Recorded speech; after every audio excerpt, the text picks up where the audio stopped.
Tony Gwynn Jr. Top 5 characters, Scorpion. Get over here! And Chris Ello. In the audio, my goodness gracious. Can we start the show over again, please? It's time to get you up to speed on all things sports. Yes! Yes! Yes! With plenty of nonsense in between. Oh, look! Here comes our fearless producer! Gwynn and Chris starts right now on 97.3 The Fan. All right, welcome into Gwynn and Chris, everybody, broadcasting from the live at the Loft at Petco Park. We are live, of course. Mike Shildt right now is live ahead of Game 4 of the playoffs tonight. Let's listen in. Wasn't a short start, the first start, but wasn't a long one. He's had rest after that. But just, more of a, conversation, take his temperature, and he was jumped all over it. He was like, yeah, I need to pitch. I want to go pitch. And so I followed up with him and talked to him about it, and, he feels good. And at that point, when he was so convicted about it, it became a pretty simple decision, quite honestly. Do you manage differently? How do you manage knowing that he will be going on short rest and kind of what that means in terms of we manage the game on what we see in front of us. I mean, he's he's on shorter rest, but he was pretty convicted to me yesterday. He's like, I don't want to be treated like I've got, 30 pitches, but he doesn't. He's got what he needs to perform. Of course. That's the reason we're doing it. Yeah, absolutely. Jesse? Mike, how much was a factor in that decision in terms of what the workload was in Game 1 for him? The factor in the decision was a part of the workload, part of the rest he'd had prior to that because he had extended rest. And then the fact we got, if we need it, Hugh Darvish for Game 5. So it's, all the calculus ended up to a pretty 2 + 2 = 4. A few more for Mike. Dennis on the left. Like the base running play Manny made last night, it seemed like even some people in the game didn't know the rule until last night when it happened. How long have you known it? How long have you been kind of teaching it or practicing it? 25, 30 years maybe. Yeah, probably at least 25. The one that's more familiar is that one, especially with maybe a left-handed hitting, first baseman running inside, because you could, again, clearly now the rules have been documented, but also use it from the ground ball at third base or fly ball on the left field line for the runner at third. He can run inside as much as he wants to interrupt the throwing lane. So, yeah, we've been working on. It was a great baseball play by Manny, clearly, very heads up, but something that, we've worked on, and he executed it in a big moment. On a similar note, 3 years ago, I think he was facing your team, the Cardinals, and he upended Tommy Edman between first and second. Just the instincts to do that. I know that's another thing that you probably teach as well, but just his general instincts as a base runner. What do you make of them? Manny's just got an exceptionally high baseball IQ. On display last night, the play you mentioned several years ago. He just knows the game and plays the game, and he's been a big part of us. We talk a lot of baseball here. We make sure we're doing everything we can in every moment to be prepared and execute based on the situation. And so we talk a lot about it, and Manny's conversations and our ball talks and in spring training have really, been able to bring people with him. Go to the back row on the left. Hey, Mike. Dylan, throughout the season, has proven himself to be a competitive guy that's up for a challenge. I mean, he showed that, especially in the no-hitter, wanting to stay out there. That's right. How beneficial is that in a situation like this? Big time. Listen, he could have easily said, I need my regular rest, but he had felt rested and wanted to compete from the other day. So, his desire to do it is a big part of driving this. I mean, we don't let the players get what they want every day, but we do listen to them and we do trust them. And, I trust Dylan completely, and his competitive spirit's going to show up again tonight. And you guys play in front of sellouts all the time, but what's it been like for you just to see it continue to grow in the atmosphere? I mean, it's always sold out, but it just seems to get bigger and bigger and bigger with all these games. Yeah, no, I mean, the atmosphere here all year has been, a lot of adjectives for it: electric, passionate, enthusiastic, all the different superlatives you want to say to it, but it's only continues to escalate in a very healthy manner. And the groups, the fans are with us, man. They're with us and they're pushing us and they're pulling for us like crazy. And it continues to be a really fun atmosphere for sure. Barry in the front. Hey, Mike.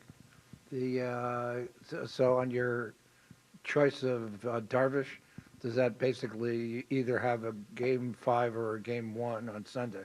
Does that mean that he's the game 1 starter if there's not a game 5? We'd love to name you game 1 starter. Yes, sir. So you do. You have named him game 1 starter. I think that'd be reasonable. Yes, sir. Okay, thank you. Yes, sir, Barry. Bryce down here on the left. Hey, Mike, how important in retrospect was what AJ did at the deadline? Could have picked different priorities, could have done nothing, could have went after a starting pitcher. But this bullpen in particular, last night's game, perfect example. They hit the grand slam at 6-5, and the bullpen holds the line, which they've done a lot lately in big games. How important was that prioritization at the trade deadline? Huge. I mean, AJ recognizes that, AJ's putting together a team that's looking to be built for, winning a World Series, which is where we're heading. And bullpens are big parts of that. I mean, I think you can look at any successful team that makes a deep run in the playoffs, and you're going to have a deep bullpen. And so, to AJ's credit, he recognized that. He also did pick up a starter in Perez that helped us out too, and won some games for us. But that bullpen and being able to do, to your point last night, in close ball games against good teams, that's separator a lot of times. But AJ, and then we'll go to Marty in the middle. Along those same lines, can you kind of go into the human element of that bullpen and the way those guys came in and just kind of fit right away? And a guy like Tanner Scott, who was an all-star closer, coming in, taking a different role and thriving in it, and the guys that you had maybe going into different roles and the way that all came together. Yeah, no, I mean, Tanner, Jason, Adam both came in. Jason has got some closing experience. Scott's obviously an all-star closer this year. But both of them came in and very clear, like wherever you need me. In the first, you're like apprehensive, like you're going to pitch the 7th in a lane that makes sense for you. He goes, yeah. And then you do it and you see no apprehension. He does it and does his job and passes the ball. Adam's been able to take multiple roles in different areas. So, Suarez is open-minded about being in different roles, based on matchups in different parts of the game. So to Bryce's point, having the bullpen that's deep is important.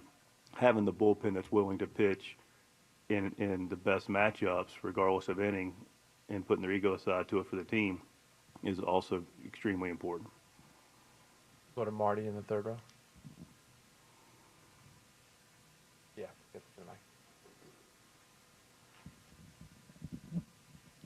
Mike, not too long ago, there was some discussion about Robert Suarez's role as closer, all options on the table. What did he show you last night with that 4-out save? Robert's been great for us all year. He's been really good lately. It was his spot, with the part of the order. Scott got his spot at the top. Adam's a guy that can go anywhere in the 7th, and then Robert showed what he does. He comes in and gets after it. And I love the fact that he's throwing the 2-seamer more, got the 4-seamer going, but he's also into Muncy and Lux. He threw that changeup. And he gets the changeup going, throws that more consistently, which he has more lately. Now it's another weapon to a pretty special arsenal.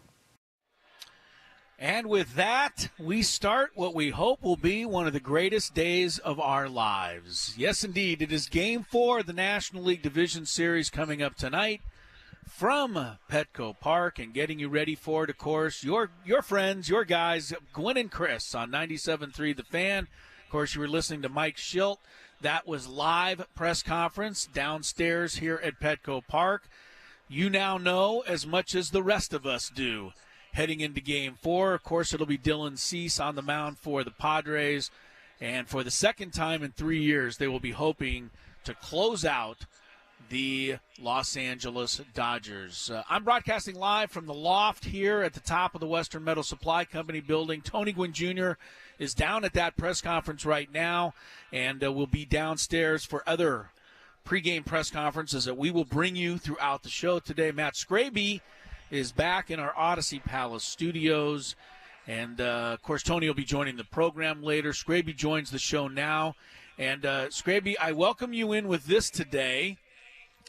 Just for you, I wanted to let you know that in 3 hours and 58 minutes, Shohei Ohtani will come to bat. Oh, that's so nice. I needed to know that. And you know why I needed to know that? Because he's likely going to either strike out or hit some flare, that gets caught. So, well, let's hope so. I don't know. I don't even want to put it out in the universe because he scares me that much. He took one to the fence last night. I know. That was caught by Jackson Merrill. Shohei Ohtani is still scary, but Fox TV's coverage of Shohei Ohtani has really rankled Scraby this week, and the notion that every time he's about 10 batters away, they start putting it up on the screen. So I thought I'd let you know that it's now 3 hours and 57 minutes before Shohei Ohtani will step into the batter's box today. But they should actually put Fernando up there because that's actually a show, okay? Fernando is absolutely ungodly right now.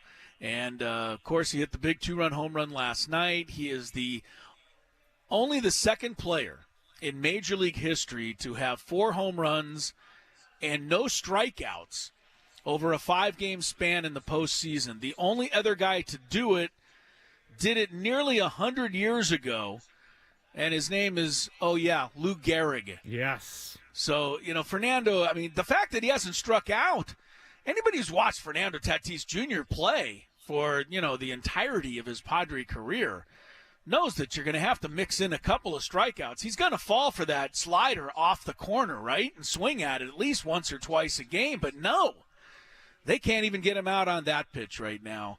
And he's on an absolute heater, and hopefully he'll keep it going tonight. Padres won last night. 6-5 was the final. If you were watching that game, and I imagine most of us were, or you were at the game, when Teoscar Hernandez hit that grand slam in the 3rd inning, if somebody would have told you that 6-5 would be the final score of the game, you would have said, come on, there's no way.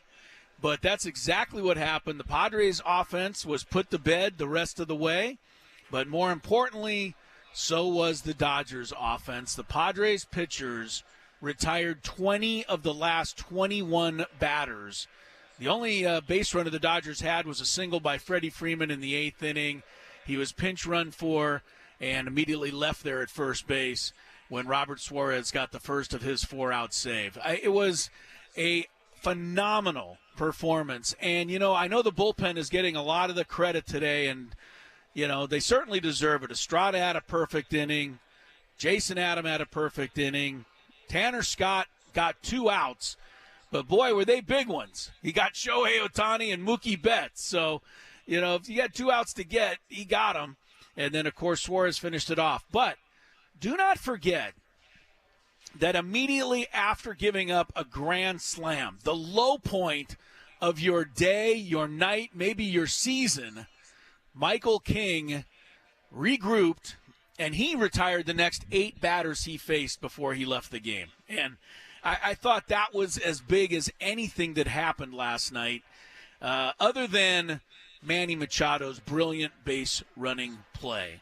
So we're going to talk about Manny's play in depth here in the next segment. Either in the next segment or soon, because we may have some more interviews to bring you from Petco Park. But Mike Shildt said it in his press conference. I'll just say the same thing because I can't add to it. Manny Machado's baseball IQ is beyond off the charts.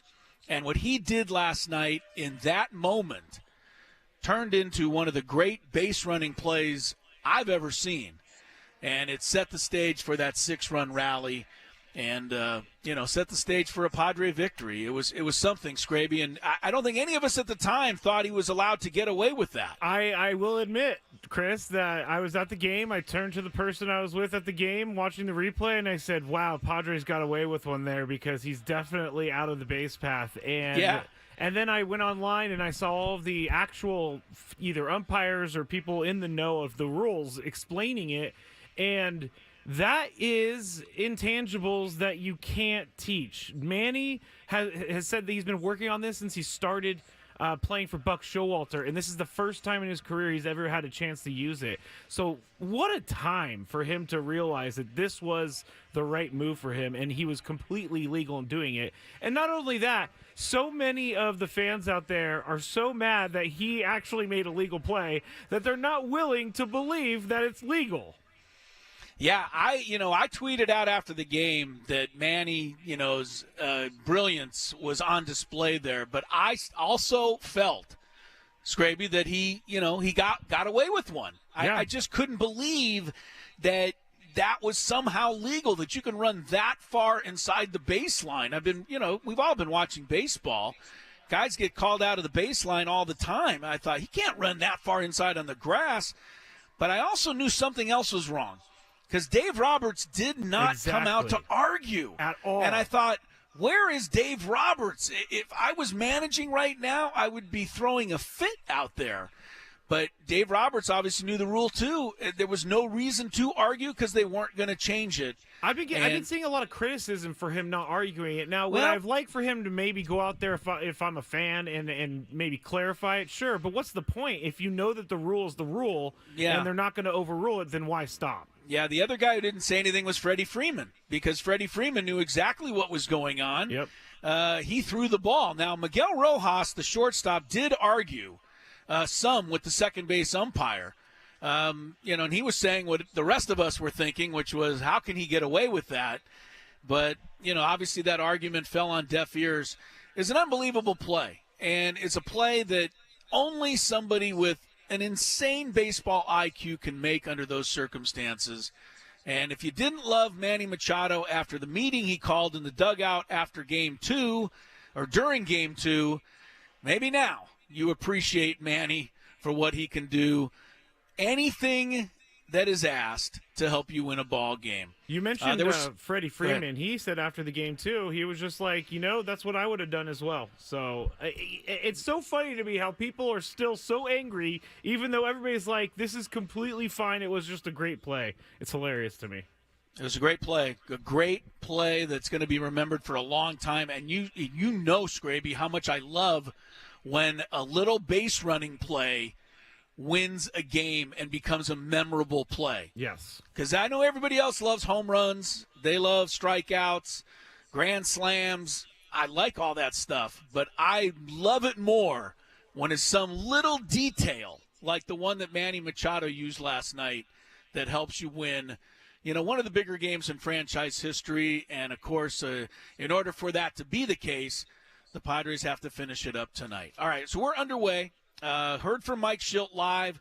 We'll hear from some other Padre players here during the program. Some pregame press conferences going on here at Petco Park. We will, just get you ready for Game 4. I mean, this is going to be some kind of scene. We all know that at Petco tonight. Russ Dorsey is going to join us a little bit later on from the MLB Network. So, just sit back, relax. I mean, this is a day to, hopefully be a Gloria-filled day. And as Marv Levy, the old coach of the Buffalo Bills. You remember Marv Levy at all, Scrape? Yes, I do. Does that name ring a bell? Yes. He was in 4 Super Bowls, and he lost them all. He looked like a very nice man. But Marv Levy had one of my all-time favorite sayings, and he used to look at his team before they ran out to play, and he would say, "Is there any place you'd rather be than right here, right now?" And the answer to that question, if you're at Petco Park I was tonight, just about is, to say, I'm in studio. I know you're in studio, but for me and everybody else who's going to be down at Petco Park tonight, Scraby, that is affirmative. There is no place anybody would rather be than right here, right now. Gwynn and Chris getting started. Padres-Dodgers, Game 4. Will it be the clincher? Well, we got to wait a while to find out. But in the meantime, let's enjoy some Gwynn and Chris on 97.3 The Fan. The official timepiece of the...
Here's the 0-2. And Tatis sends it in the air. Deep to left field. Hernandez is back. Looking up. Gonna go! Two-run homer, Fernando Tatis Jr. And it is a 6-run second inning. Shouldn't be surprised that the Padres put a 6 on the board last night. Remember, they had more 5-run plus innings than any team in baseball this year, and they've already done it 2 or 3 times in the playoffs. Welcome back to Gwynn and Chris, everybody. Broadcasting live, at least I am today, from the loft at the Western Metal Supply Company building, right at the top, and I know everybody will be jamming in here once they open the gates in an hour or so for tonight's Game 4 of the Padres-Dodgers National League Division Series. Tony Gwynn Jr. will be on the program with us a little bit later as he sits downstairs right now going through all the pregame press conferences, which you will hear more of as we go along. Scraby is back keeping it all together at the Odyssey Palace Studios. You know, going back to the Fernando home run, the thing that should stick in everybody's mind, and what sticks in my mind, is the arrogance of the Dodgers. And it cost them. Either the arrogance of the Dodgers or the arrogance of Walker Buehler. One or the other, but it cost them. The count, Scraby, was 0-2. And how did it get to 0-2? Well, Buehler threw 2 fastballs past Fernando Tatis Jr. And we talked about this already in the first segment. How many times have all of us seen Fernando with 2 strikes chase a slider, a curveball, down and away in the dirt? A lot. How many? 1,000? I mean, when he's not, I don't mean it like that, but yeah, I mean when he's not going well, he does right, that. Right. Now he is going well now, but you have got to try that pitch before you throw a 3rd fastball. And to me, it was just flat out arrogance to think, we got 2 past him. We should be able to get a 3rd one past him. And he made them pay the ultimate price. I mean, that home run's the difference in the game. I am stunned that the Dodgers would make that kind of a mistake in that situation. They're a heavy analytics team, too, so I don't get it. I mean, Fernando always swings at that curveball outside, and even if he doesn't, you at least set something else up. But they came right back with a 3rd fastball, and he crushed it, obviously. And, that to me is an arrogant statement by the Dodgers that was answered by Fernando Tatis Jr. Now Fernando, I don't know. I've seen Fernando pumped up before, but I don't know if I've ever seen Fernando like that. Earlier in the day, he was called a dancing peacock, and then later on Instagram, he put up a picture of himself, and he put a dancing peacock down below. But, I mean, this is the most locked in I have ever seen this guy. And let's just hope it continues, right? I mean, with something like this, the Dodgers, the guy that, they thought would control the series was, going to be Shohei. Yeah. And, so far, the Padres have done their thing against him. He had a hit last night, but he's only had 1 at bat with a runner on base since the first game. All right? Game 2, he never came to bat with anybody on. And last night he came to bat only once with a runner on.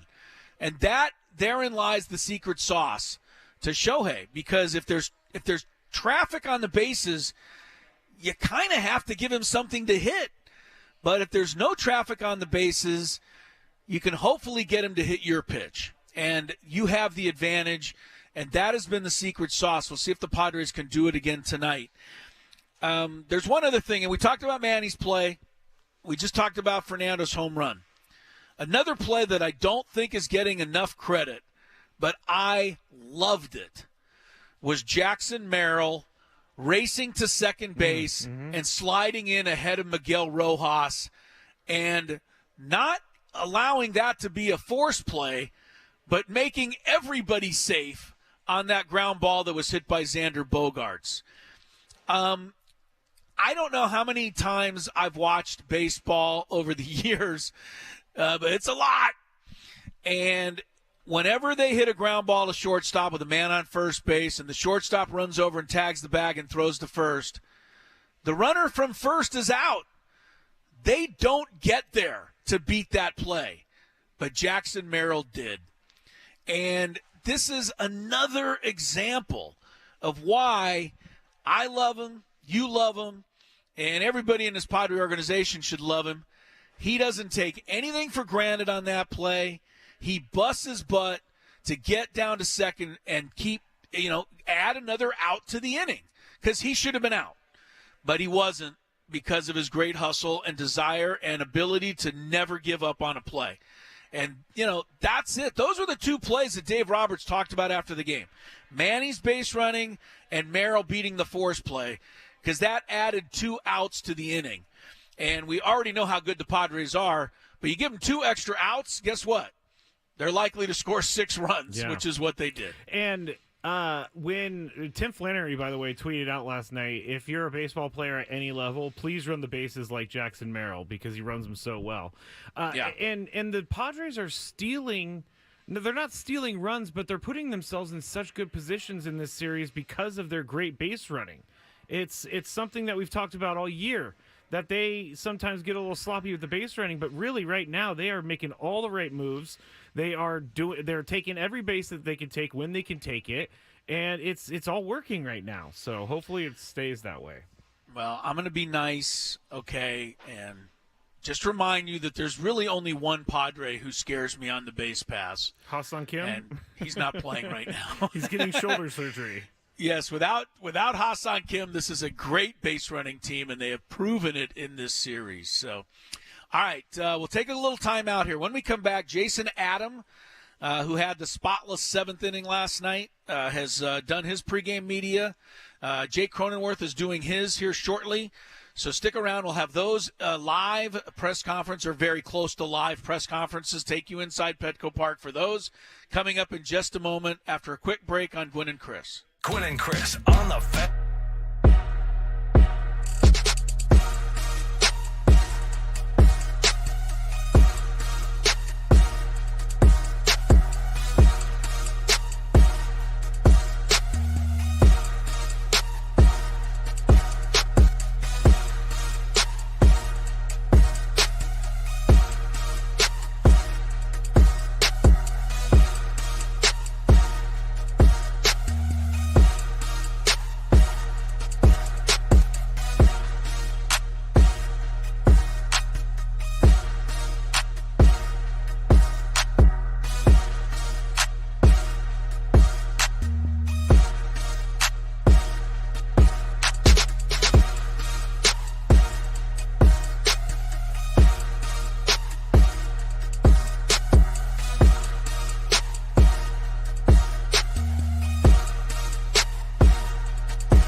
swings and misses, strike 3.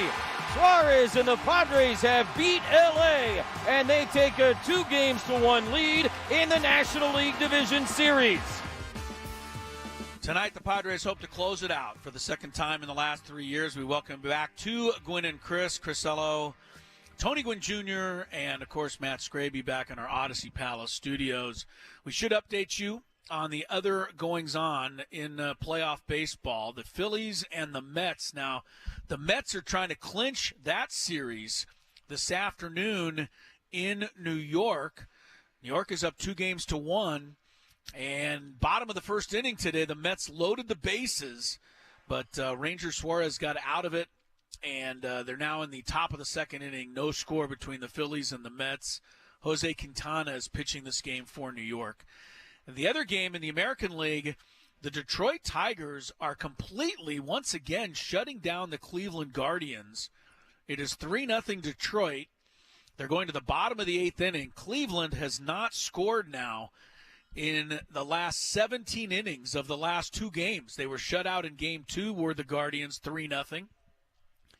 And they're down 3-0 in this game. The Tigers have done this today by using 5 different pitchers in a bullpen day. Yeah, 5 different pitchers in a bullpen day. The Guardians don't have a single extra base hit. The Guardians are 0 for 8 hitting with runners in scoring position. I bring that up because I think a lot of us, Scraby, and I'm as guilty as anyone right now, a lot of us, fans, people around San Diego, anyone following this series, think that tonight is kind of already a done deal. After all, the Padres are using Dylan Cease. You know he's going to come back, pitch much better in Game 2 or Game 4, as it is, his second start. He's going to pitch better in Game 4 than he did in Game 1. And even if he doesn't, the Dodgers are going with a bullpen game. So the Padres have to put up a bunch of runs against that, right? I hope. Not necessarily, and that's the thing that I'm just a little worried about. I think we feel like, we swept them the 3 straight games 2 years ago after losing the first game of the series, so we're going to do it again. And, I know that's what we're all thinking, but I don't think the Padres are dumb enough to fall into that trap. You've still got to go out and play another great game tonight. I mean, obviously you do, and the guys in the clubhouse aren't thinking any different. The whole time last night they were saying it's we still have one more game, and Mike Shildt said, doesn't matter if we win 2 games, we have to win 3 games. So Mike Shildt has taught me a lot about his managerial style and how he has prepared the team. And Mike Shildt is preparing the team with a mindset of, we're just going to keep playing until they tell us we can raise the World Series trophy over our head. And they're going to be prepared every single time that they play. I mean, those little things that like Manny did in the base paths are a reason that this team has made it as far as it has, because it does the little things. Yeah, it's done them all year. And, again, you look for weaknesses on this Padre team. I don't see any weaknesses on this Padre team, from starting pitching to bullpen to defense, individual defense all over the diamond. I thought maybe first base defense, you could find a crack there.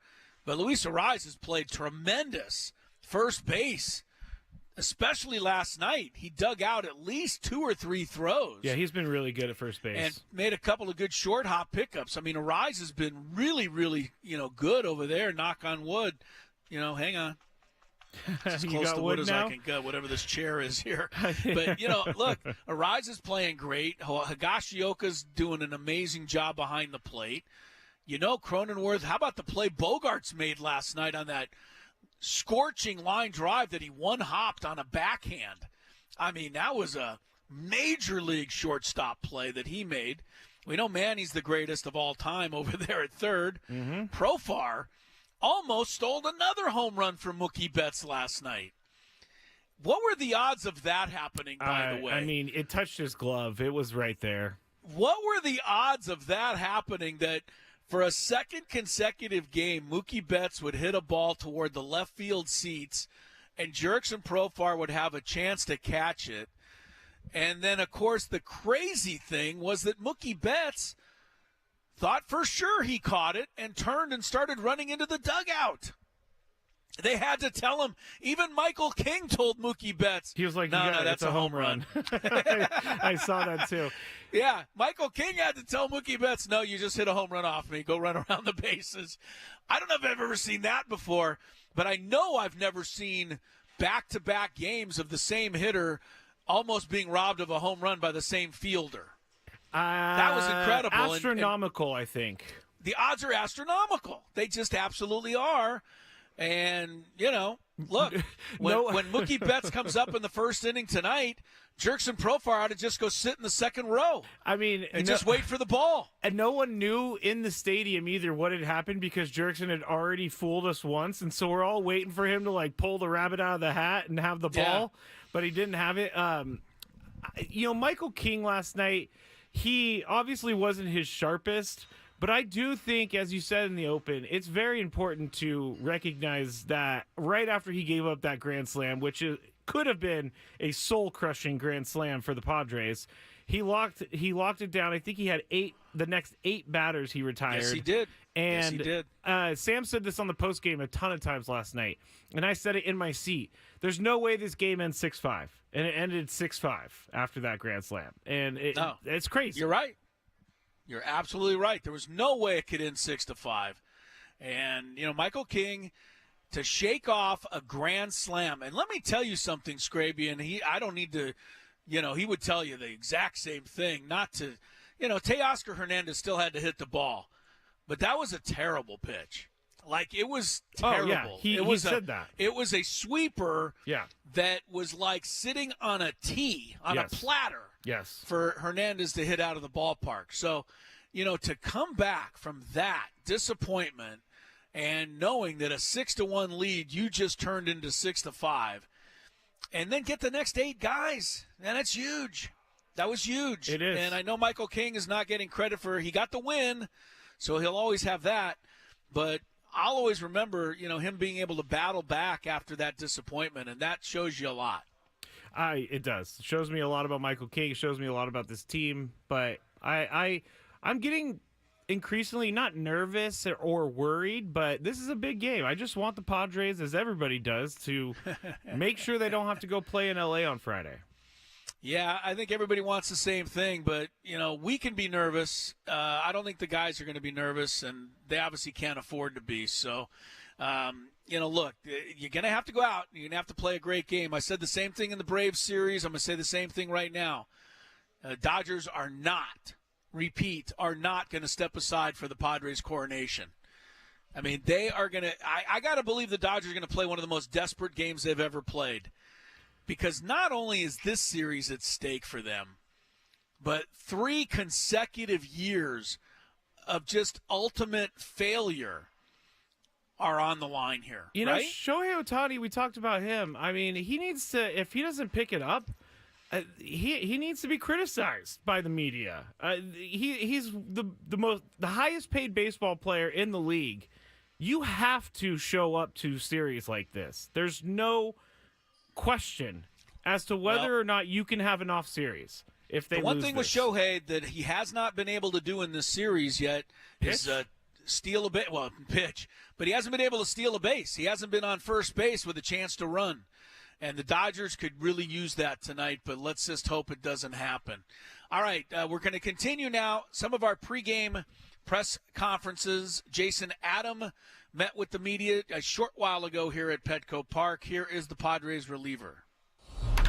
What do you make of the way this whole bullpen has come together? Maybe not so much from a numbers and what you've done, what you've accomplished wise, but just in terms of the group and the collective ability to kind of take the roles that you're asked to do. Yeah, it's a great group. I mean, really cohesive, and I could see that just from day one when we got traded over here. They welcomed Tanner, Biho, myself in incredibly well. There's no big egos out there. Everybody just wants to do whatever it takes to win a ball game. Whether that's pitching in the 5th or pitching in the 9th, we really don't care. We just want to get the dub at the end of the day. Who was instrumental in making that happen? Oof. I think it has to be the whole group. I think Fritz out there does a great job setting the tone. And then obviously like having Suarez at the back end closing out games all year long, and just so he's kind of, he would be the top dog in a bullpen, and he could carry that around and lord it over you, like some people do, but he doesn't. He's he's just one of the guys. Does his job incredibly well, but pushes us all to do it well too. Hey, Jason, when you traded to the Padres, you might have had some impressions from a distance, like what you'd heard, and you knew they invested money and they had some big contracts and NLCS a couple of years ago. But beyond what you saw from a distance, what did you learn when you got here that you didn't realize about this whole group? Yeah, what blew me away, because you know the names, it's certainly like more star power than I had in Tampa. But what blew me away was the quality of teammates. So whether it's Manny, Bogey, Joe, everybody. But I didn't realize how good, how intentional they are with leading the team, how focused this team is. And I've been on too many teams because I was bad for so many years, but I've been on a lot of teams, and I've never seen a team so sold out for winning a ball game, and celebrating even when they're not doing personally well, but the team's doing well. So I think that was like the top thing that everyone's like, how's it over there? I'm like, it's crazy. Like everyone's all in on the team first mentality. Hey, Jason, what has impressed you most in watching Dylan Cease in the time you've been together?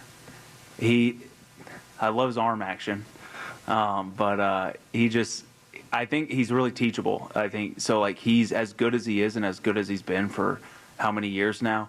He's picking my brain about pitching. He's picking everybody's brain, and he's always wanting to get better. He's got that ace mentality. He knows he's good, but he's not settling for where he's at now. And I mean, his stuff's electric. The fastball rides like crazy. The breaking ball's all. Everyone knows that. But yeah, I like watching him, how committed he is to getting better at his craft. And what was your perception of San Diego as a baseball town before you got here compared to the experience that you've had, especially now the last week or so? I had heard, so I played here once before as a visitor, and loved it. But I didn't realize Tuesday night, sold out crowd. Doesn't matter who we're playing. It's the best atmosphere I've ever got to play in and night out. Obviously, especially so in these playoff games. But yeah, it's an incredible baseball town. So I'm really happy that and really want to keep winning for the fans here because they've done a great job for us. Jason, what's the conversation or mentality like in that bullpen tonight when you have Dylan Cease going on short rest and wanting to avoid having to play that fifth game in Los Angeles? Yeah, we're focused. I think the nature of all playoff games, especially possible clinch games, you know they might launch the bullpen early, but we expect Cease to do what Cease does, and that's go deep and dominate hitters. So there's comfort in that, but we're going to be, obviously, we're stretching earlier in the playoffs, and we're ready early, and just go do our job whenever we're called on. But yeah, I'm excited to watch Cease work. Hey, Jason, coming from Tampa, the guys that play there, love it. It's so comfortable. When they leave, they kind of struggle a little bit sometimes, or just try to get acclimated. Did it take any time for you to get acclimated just from, the small crowds and how comfortable it is there to this?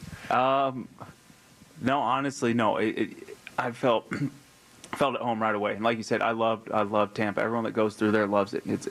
They do a great job. So nothing but good things to say there.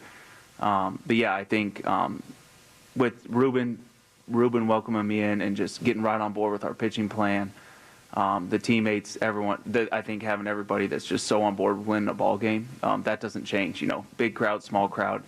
If you're sold out to win a ball game, you can keep your mind focused on the task at hand. But it certainly is a lot of fun going out there in front of all these fans and the big atmosphere and all that.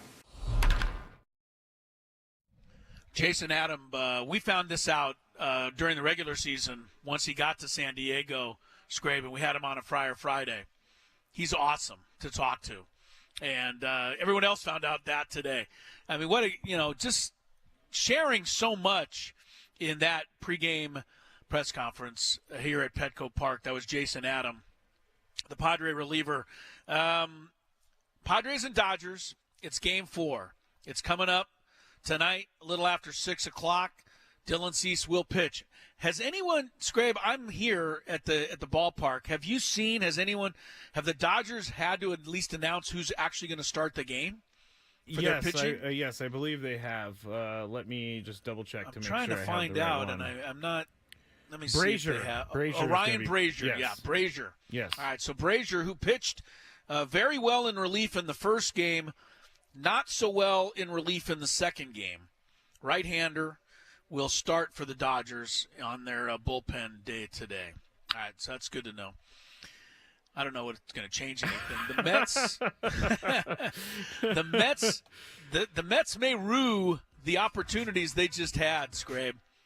Left the bases loaded in the first inning, left the bases loaded in the second inning. So still no score between the Phillies and the Mets as they go to the third inning in New York with the Mets trying to clinch there. Tigers have finished off the Guardians 3-0 the final. Detroit, the Tigers have a 2-1 lead over Cleveland. Padres, is today the day? Do we get to party again in the gas lamp? Hour number 2 of Gwynn and Chris is coming right up on 97.3 The Fan.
on 97.3 The Fan.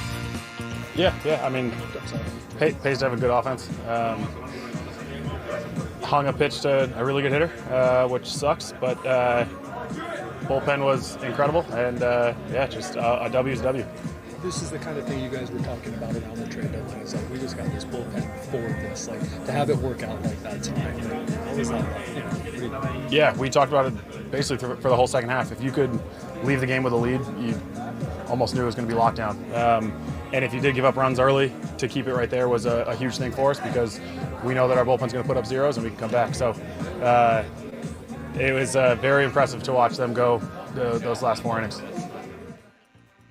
Michael King last night, 5 innings, 5 runs, the best 5-inning, 5-run performance of his career. He retired the final 8 batters he faced after the grand slam, set the stage for the Padre bullpen to finish things off. The Padres retired 20 of the last 21 Dodger hitters last night. Freddie Freeman's 2-out single in the 8th inning was the only base runner the Dodgers got. The rest of the way, Robert Suarez would come in and finish out a 4-out save to give the Padres a 2-1 lead in the NLDS. That means tonight could be the clincher for the Padres. I think every single San Diego Padre fan right up and down the line is thinking that, yes, tonight is going to be the clincher. But as I said, the Dodgers are not going to step aside. Padres are going to have to go out and take it. They're going to have to play one more brilliant game here tonight, and then hopefully they will, come out on top. And if you are wondering about the National League Championship Series, should the Padres get there and win tonight, the NLCS is not due to start until Sunday. Regardless of what happens, if the Mets were to win today over the Phillies, New York would come here. And if the Phillies were to come back in the series, the Padres would have to go to Philadelphia for Game 1 there on Sunday. But Sunday will be Game 1 of the NLCS for those looking ahead. But I know we're all smarter, Scraby, than to look ahead right now. You know what I mean? You just can't afford to do it with this Dodger club. I had to remind myself on the drive home last night, basically the whole 45 minutes home, this series isn't over. This series isn't over. Even though it feels that way, we've seen this kind of before. It's you don't want to fall asleep, which the Padres are not doing. They're not making that mistake. If the Dodgers beat them tonight, they're going to beat them because they beat them, not because the Padres fell asleep. I can guarantee you that. Yes. Game number 4 gets started a little after 6 o'clock. Shohei Ohtani, 3 hours and 4 minutes from now, we'll step into the batter's box. Chris, take a look at the screen for the YouTube. If you want to watch us on YouTube, just go to YouTube, search 97.3 The Fan. Yeah. Shohei is on the screen. Oh, Shohei is 3 batters away. Everybody. That's what you've been loving, then, this whole time. This is rankled Scraby like nothing I think I've ever seen. Before he's so upset that they keep giving Shohei this kind of coverage. I it's haven't hilarious. seen the actual TV broadcast in the last 2 games because I've watched. Actually, Sunday I didn't really see the broadcast, but I know on Saturday they put up that graphic every 5 minutes. No, they put it up throughout the series. So, okay. You can I think you have a right to be rankled, but in my mind it's very explainable. Now, speaking of the TV coverage, and we're going to get to Jay Cronenworth's pregame press conference here in just a moment, so stick around for that. But speaking of the TV coverage, did you see, Scraby? I know you did, even though you were at the game. Did you see that the Padres told Ken Rosenthal, get the hell out of here? I don't know if he they did said it not like do that, any in-game interviews with the Padres. He did not do any post-game interviews with the Padres. The on-field interview with Fernando Tatis Jr. after the game last night was conducted by Joe Davis and John Smoltz up in the booth. Further post-game interviews with the Padres were conducted by Alex Rodriguez and Jeter and those guys and David Ortiz in the studio. And we come to find out that the Padres indeed put a 1-game kibosh on Ken Rosenthal. Now, I'm going to give the Padres a little credit here. Scraby, I don't know about you, I feel like the Padres are a bigger man than I am because I don't think I would just leave it at a one-game thing. Just forever? Yeah, I would just say, no, we don't want this guy anywhere around us.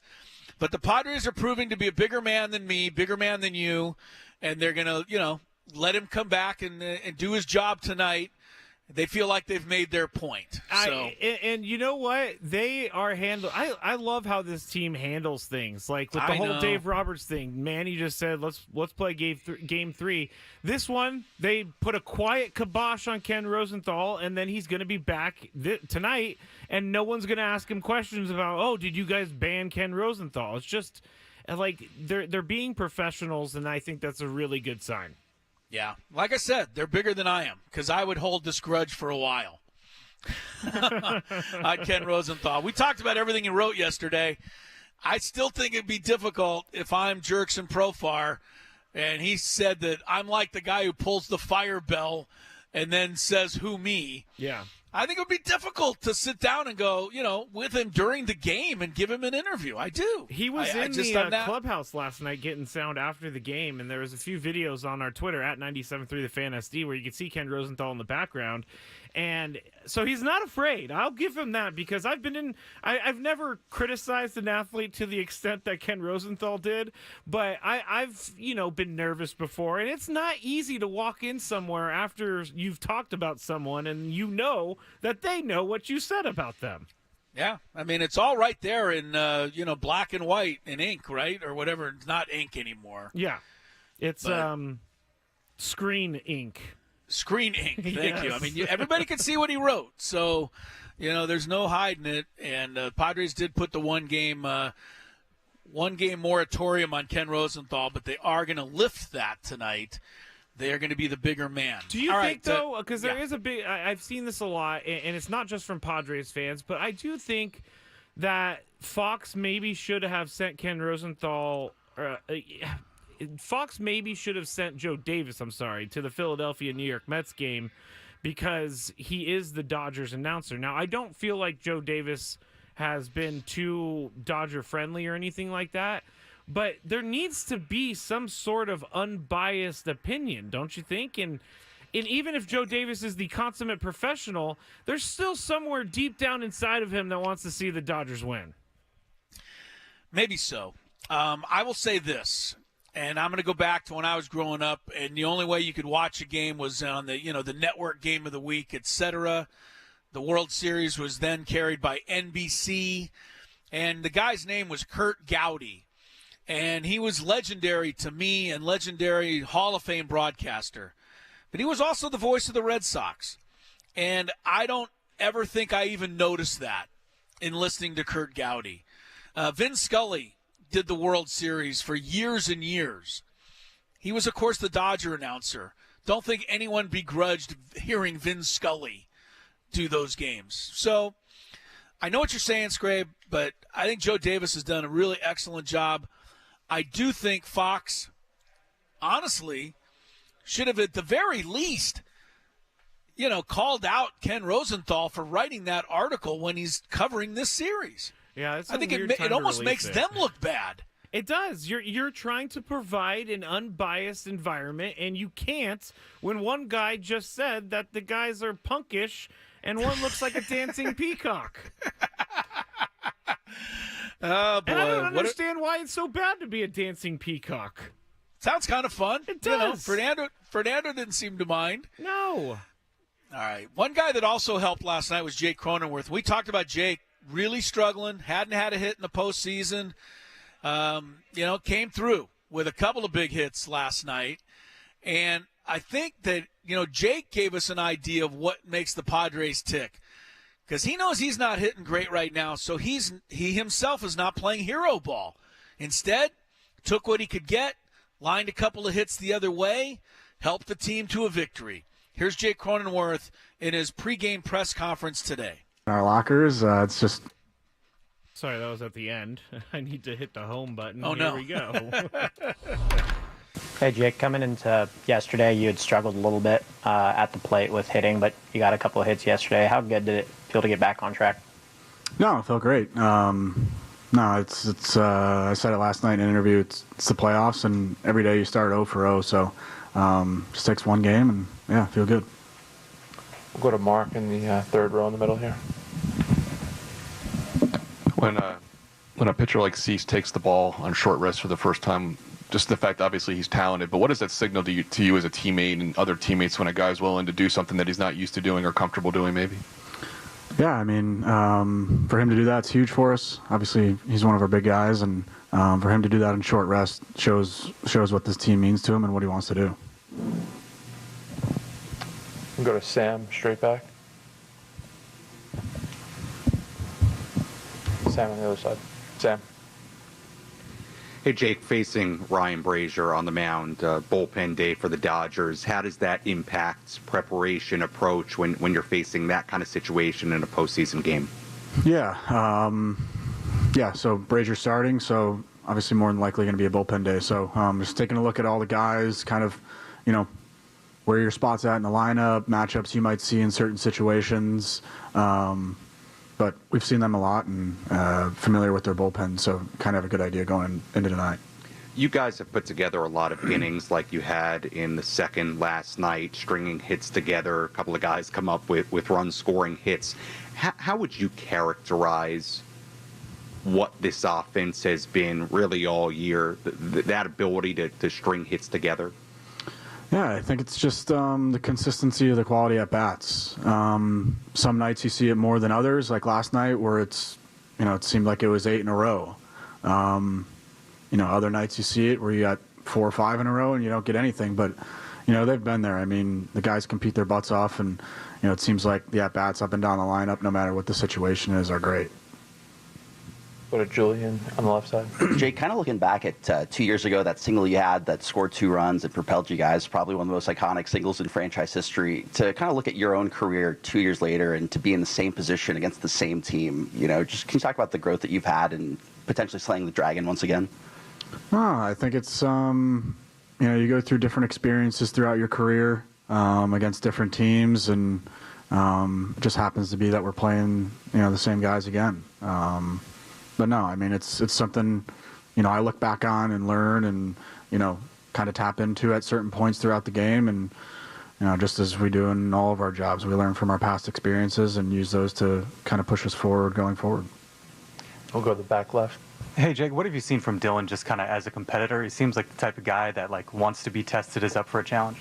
100%. And I think that's, kind of what you see today with him. No, he's the guy, he wants the ball every time he's out there, every 5th day. Obviously today is now the 3rd day. But no, that's who Dylan is, man. He wants to go out there and, put himself in the position to help our team win. And Jason Adam just said that he's never been around a group that's as sold out on winning as this one, and everybody's celebrating whether or not they're involved with what's going on. You've been around for a while. Have you seen that kind of grow and develop? Because it seems like it's at a different level this season. Yeah.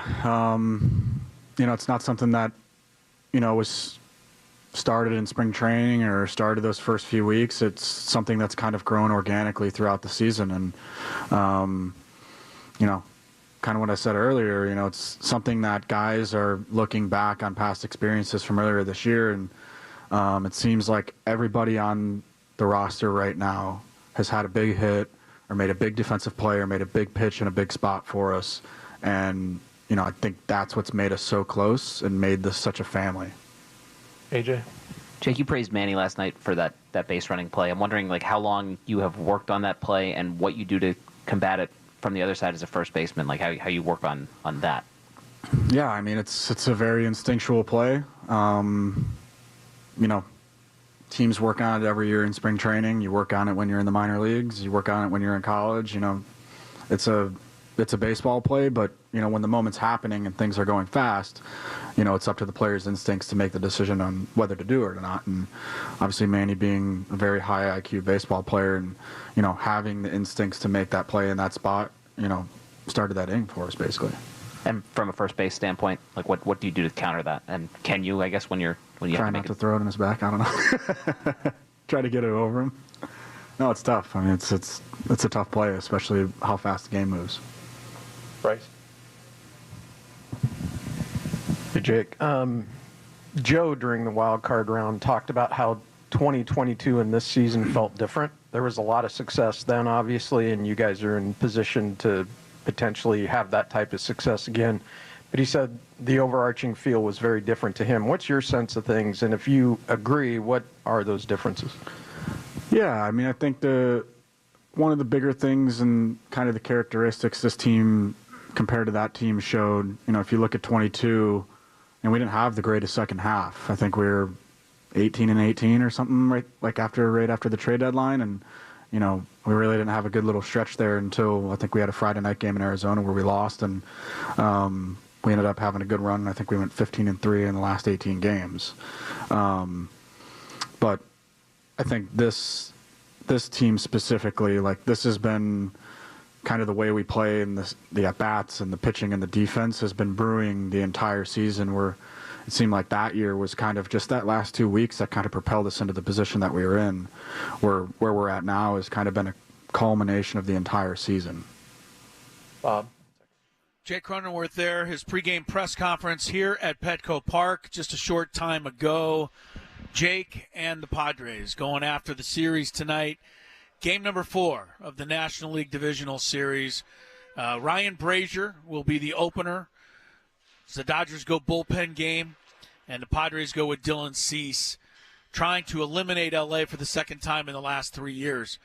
Detroit went with a bullpen game today, I caution, and it worked. It worked well. They shut out Cleveland 3-0, so Detroit takes a 2-1 lead in that series. Philadelphia and the Mets are scoreless in the top of the 4th inning in New York. Yankees and Royals also play today a little bit later on, ahead of Dodgers-Padres with the first pitch shortly after 6 o'clock. Jesse Agler, Tony Gwynn Jr. will have the call. We're hoping to be joined by Tony in a little bit. We got a lot more for you between now and 5 o'clock. It's Gwynn and Chris broadcasting live right here from the loft at the top of the Western Metal Supply Company building on San Diego's #1 sports talk station, 97.3 The Fan. From the 97.3 The Fan Traffic Center, here's Kelly Danick. Traffic is brought to you by Soapy Joe's, official car.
it got loud, man. And I told you, sometimes the bullpen, our pitching, they can have a bad day too, And today they bounced back. I mean, one of our biggest strengths on our team is our pitching and our bullpen. And King grinded, and the bullpen kept that game right there. And I mean, it's an unbelievable job. Xander Bogaerts last night after the Padres victory over the Dodgers. Final score, Padres 6, Dodgers 5. Series stands 2-1 in favor of San Diego. That's the same way it is in the other National League series. The Mets are up 2-1 on the Phillies, but the Phillies have scored first in Game 4. Their first hit of the game, a double by Nick Castellanos, set up runners at second and third. And Alex Bohm, with a ground-out fielder's choice, brought home Bryce Harper with the first run of the game.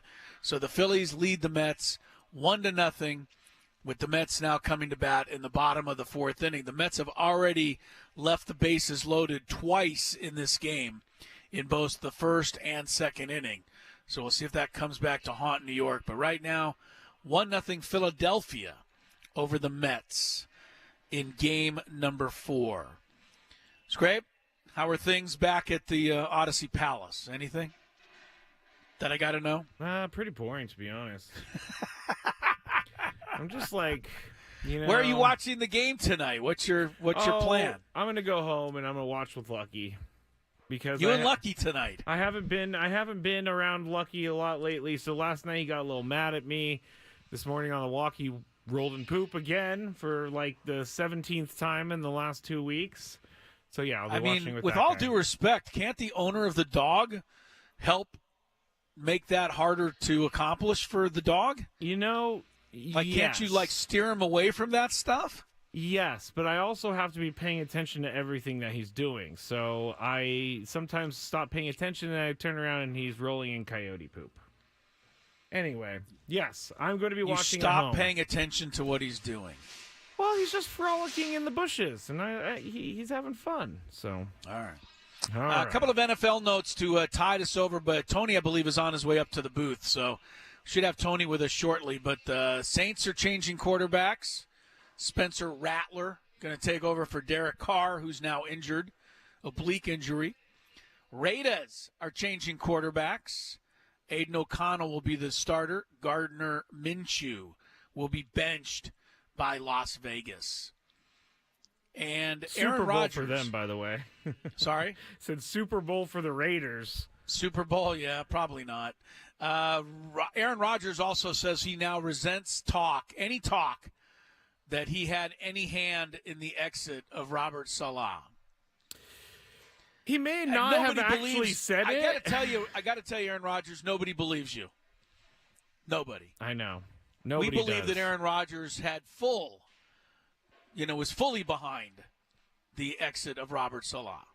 Don't we? I don't know if he was fully behind it, but I do know that he met with the owner a day before his head coach at the time, Robert Saleh, met with the owner. So there was something said in that meeting that Aaron Rodgers, either it was notifying Aaron Rodgers that they were going to fire him or getting his opinion on what they should do.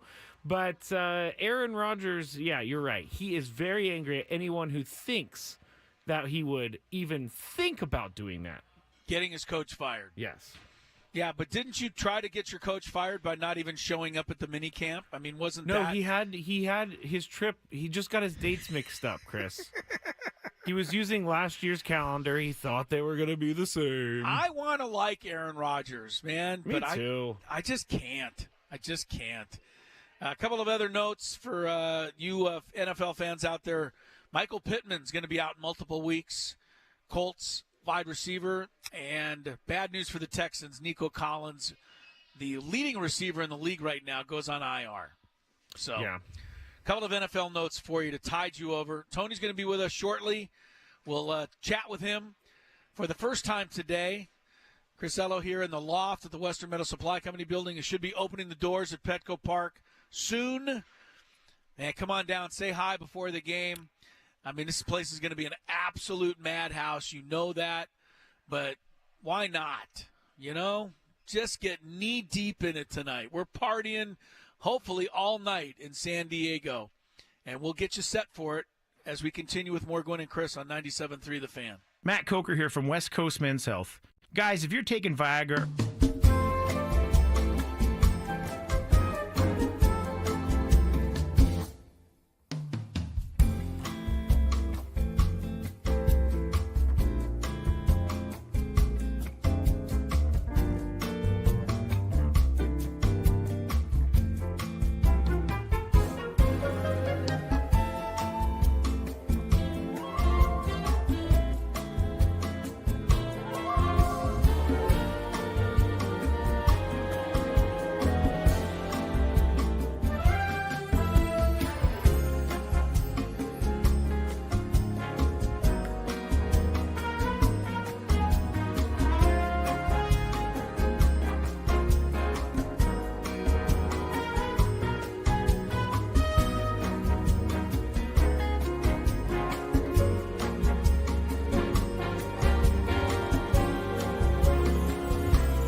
Welcome back to Gwynn and Chris. Calm before the storm here at Petco Park. They should be opening the gates here in the next half hour. Broadcasting live, Chris Ello here in the Western Metal Supply Company building. Up top in the loft, Tony Gwynn Jr. has been getting it done all around Petco Park. And, of course, now that's a very nice ovation for Tony Gwynn Jr. Yeah, I don't deserve that ovation. One that I'm sure he's very used to because, you know, he gets applauded wherever he goes. But Tony, last night's game, I could start in so many different places, but I'll start with Manny. You've said it a few dozen times this year. The thing that we don't speak about Manny is his baseball IQ. Yeah. Talk about his natural talent, his ability, and the hitting and the fielding. But, man, was that IQ on display last night. That was an unbelievable base running play. Yeah, no, it was, the funny thing is, that, I mean, there are Hall of Famers out there that weren't aware of that rule. And he educated a bunch of people last night because I'm sure everybody who wasn't a Padres fan was yelling at their screen saying, he's on the baseline. And, well, you know, that's not the rule. You get 3 feet, established your running line, and he used all 3 feet of it. And it was just a great baseball play that, you know, really propelled that inning to be what it was at that point. And so, you know, it's just, you know, we get to see it on an everyday basis. And so sometimes that means that type of thing flies under the radar. The good thing about the playoffs is that everything is so magnified that a play like that is like a top story deal because everything's so magnified. In the regular season, it might have been talked about, but it wouldn't have been talked about to this magnitude. But that led to a big inning for the Padres, and they're a game away from heading to the NLCS. Yeah, I knew something was up when Dave Roberts didn't even come out to argue. Nope. Like I was saying, where's Dave Roberts? He's got to at least come out and get an explanation from the umpires. But clearly Dave Roberts knew the rule. Freddie Freeman also did not argue, and he was the one who threw the baseball. The only one who argued was Miguel Rojas, just a little bit, the shortstop. And his heart wasn't in it either. You could tell, like, it wasn't an adamant argument. I think initially, the sight kind of throws you off, but I think as he started talking and thought about it, he knew. That's a rule specifically that they're emphasizing even more this year is having the 3 feet. Because remember, they took the kind of runway off of first base, so that's what's kind of brought it back to the forefront. And we talked a little bit about it during the early portion of the season, but it has worked out. It worked out as well as it could have last night for the Padres in that particular situation. And yeah, man, the Padres. That was like the 3 innings going 110 miles per hour, and then it settled into what we have come accustomed to in playoff baseball, just some fine pitching on both sides. Nothing was out there for any offense, but the Padres had put up enough early to make it hold. Yeah, you're absolutely right. When Hernandez hit the grand slam, I mean, every person in that stadium thought, that's okay, 6-5 is not going to be the final score, right? I mean, something else is going to happen. No, and, did not.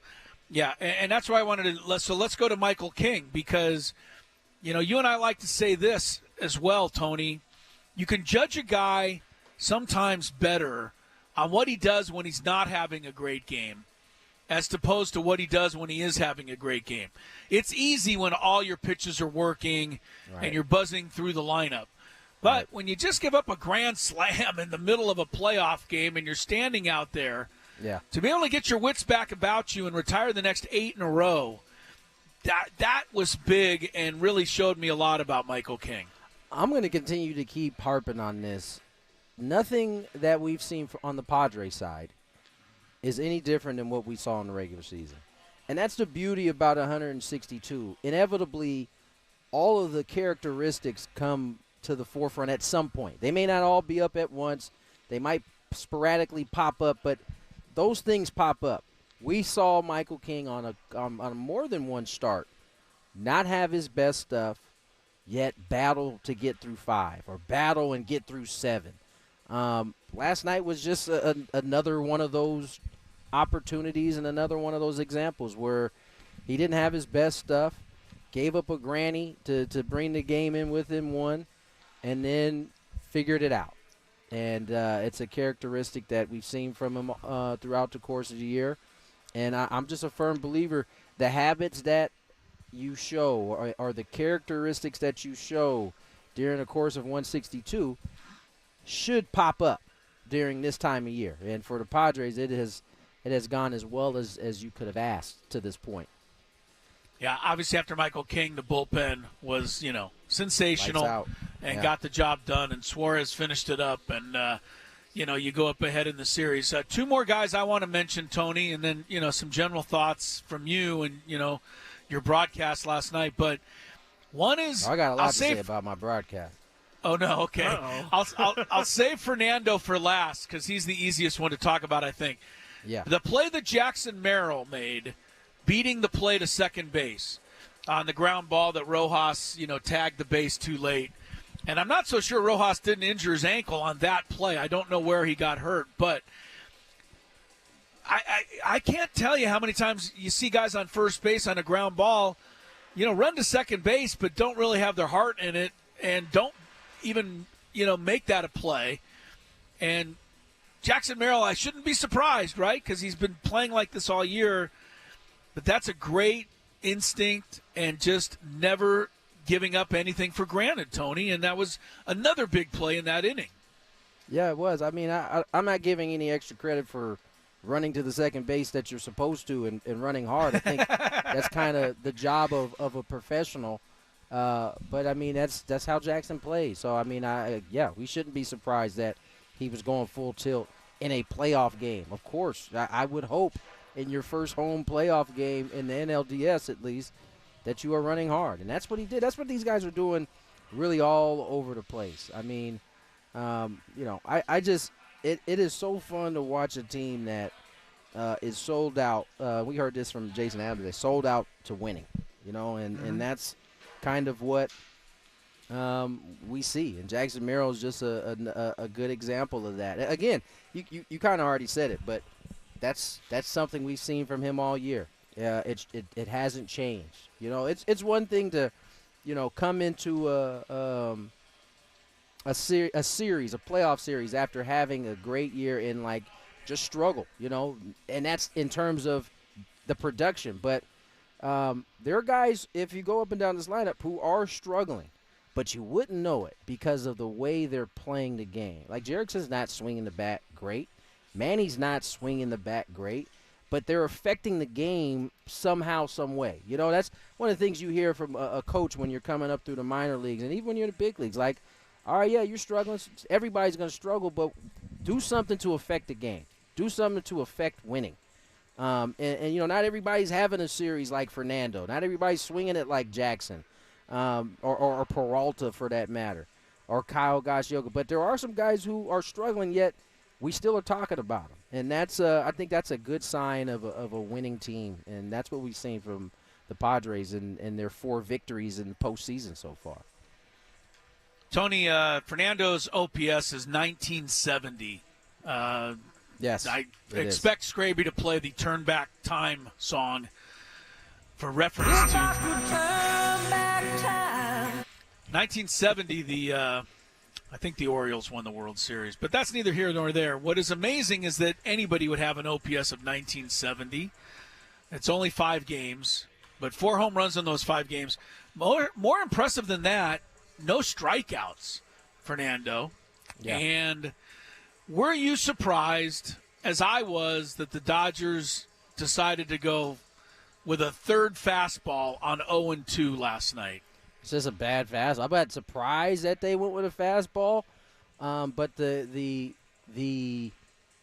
possibility of you missing is always factored in, and he missed. He missed badly. And he was ahead. Like, that's not where you want to be. That's not where you want to be making that pitch in that particular count.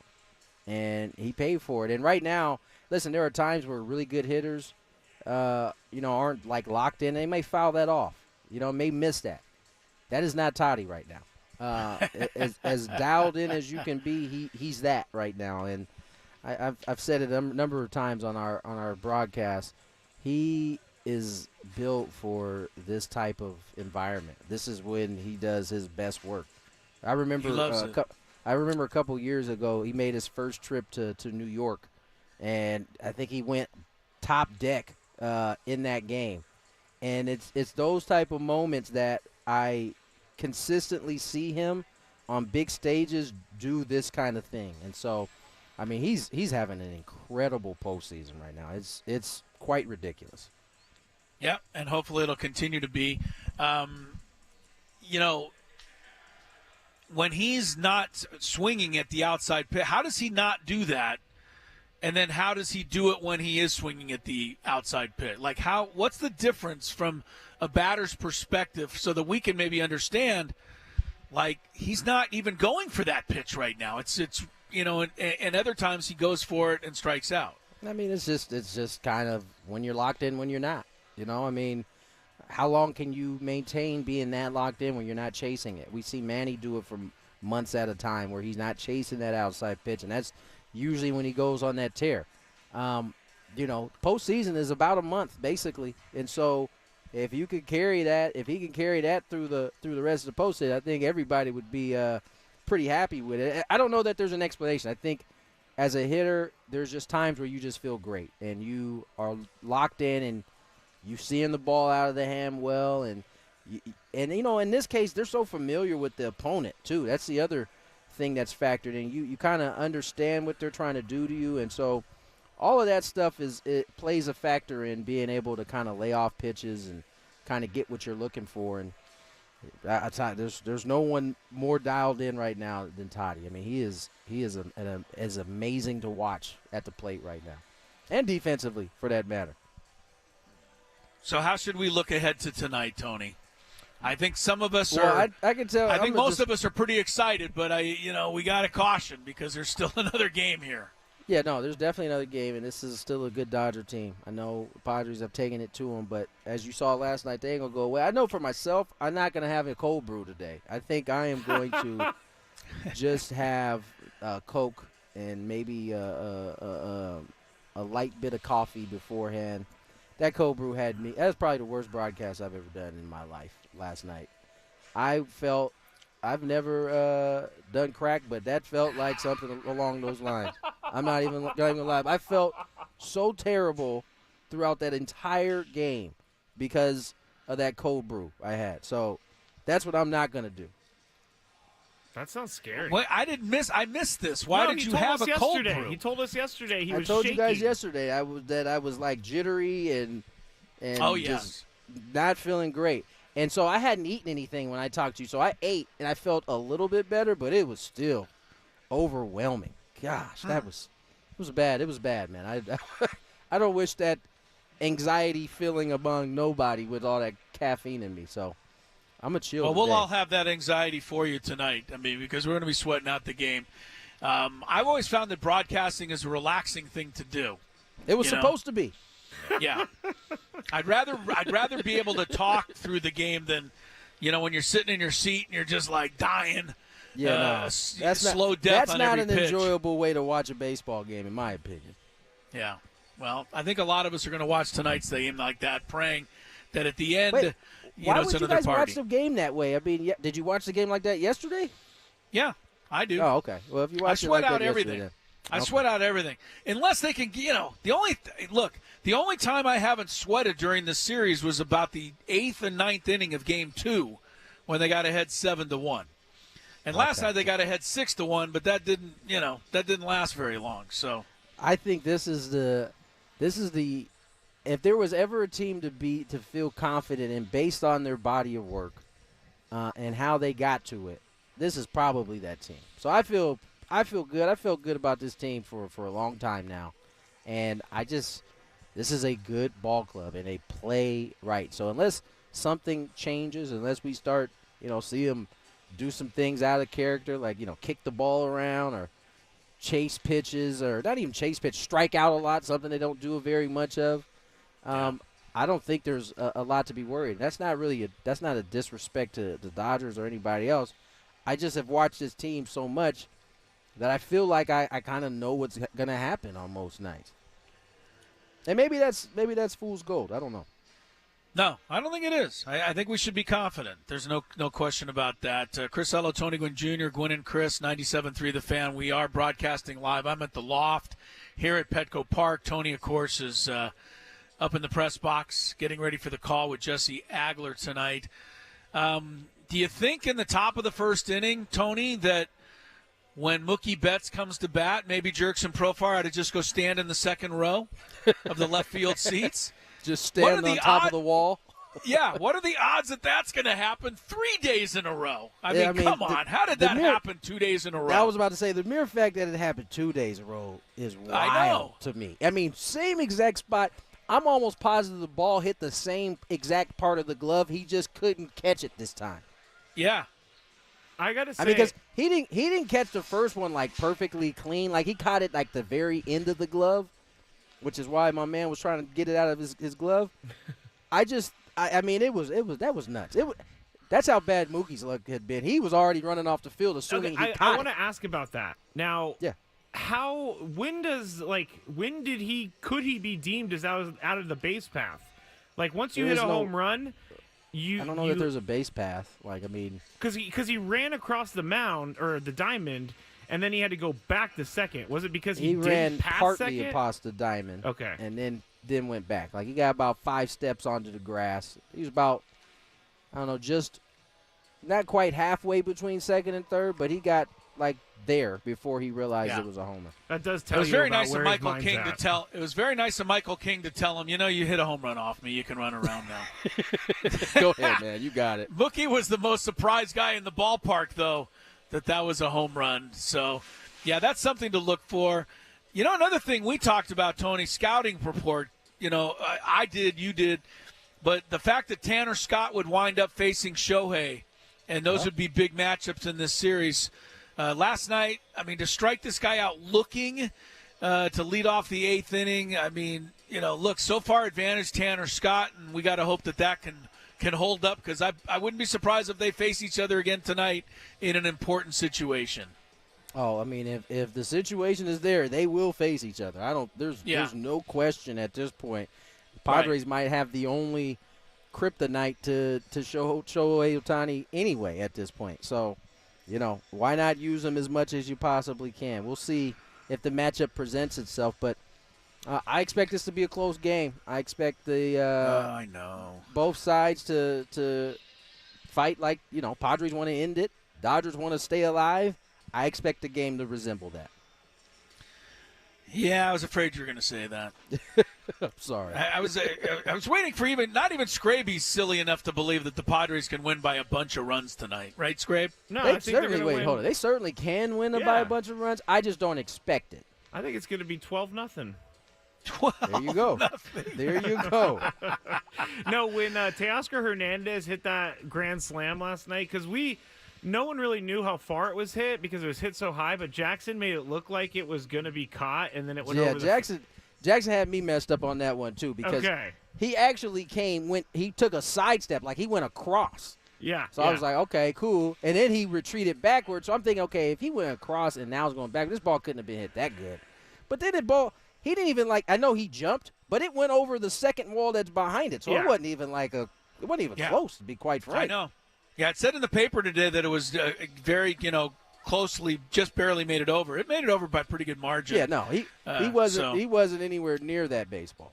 Yeah, that was one of the worst pitches Michael King could ever throw. And I go back to that at bat a little bit, Tony, and I'm sure you remember it, but he got ahead 0-2, and then he came with 2 sinkers or fastballs. And I thought, again, it's Teoscar Hernandez. I got to throw him that sweeper on 0-2 and get him to chase, because that's your pitch. But I don't know if Michael King had 100% confidence in the sweeper last night. Betts hit the home run on a sweeper, and then obviously the one to Teoscar. So, I was surprised he didn't go with it earlier in that at bat, but that's just part of the thinking of baseball and how everything is so, like we said, magnified in the postseason. I mean, he certainly punched Ohtani out the first at bat with it. And it was nasty. So I don't know that he didn't think he had confidence in it. I think obviously when Betts hits it, it kind of changes your feeling. The one he threw a sweeper to Hernandez, that one was left up. And if you go back to April, that was the pitch that he was having the most difficulty with, and why the homers were coming a lot of times was on that sweeper. So either way, he figured it out. Terrific job by Michael King.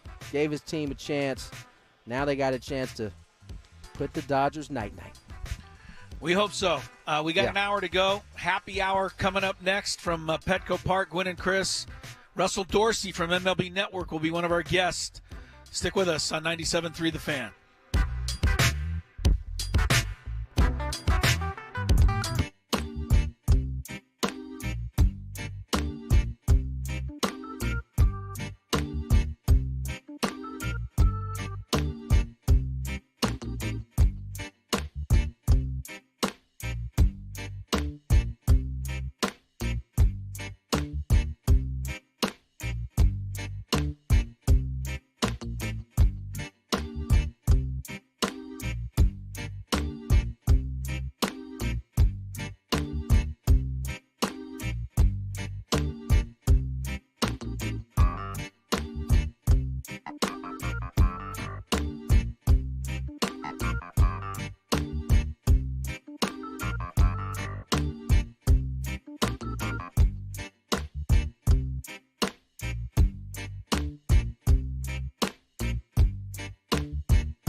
got to tell you, man, that Rob Manfred clip is the gift that will never stop giving. Welcome back to Gwynn and Chris. Corey. You 401 is the turned time. our beds. Sounded like With the a girl. brilliant performance. Sounds like the girl that was sitting in front of me at the game last night, Chris. Yeah, what happened in the front of the row? We're Oh, back my on Gwynn and goodness. Chris, by the way, and they hang on, Squavy. Yeah. They just opened up the loft up here, and people are pouring in, getting ready, to relax. For It's like a couple the running hours of the before they start a Bulls. game. Oh, it is. The doors are open, and the people are in here, and people are psyched. I mean, they are fired up. I'm getting all kinds of thumbs up, and people cheering already, and it's going to be something. All right, go ahead. So last night, Scraby's sitting out in the stands, and you find the one fan who was having too much fun. I don't think there was only one.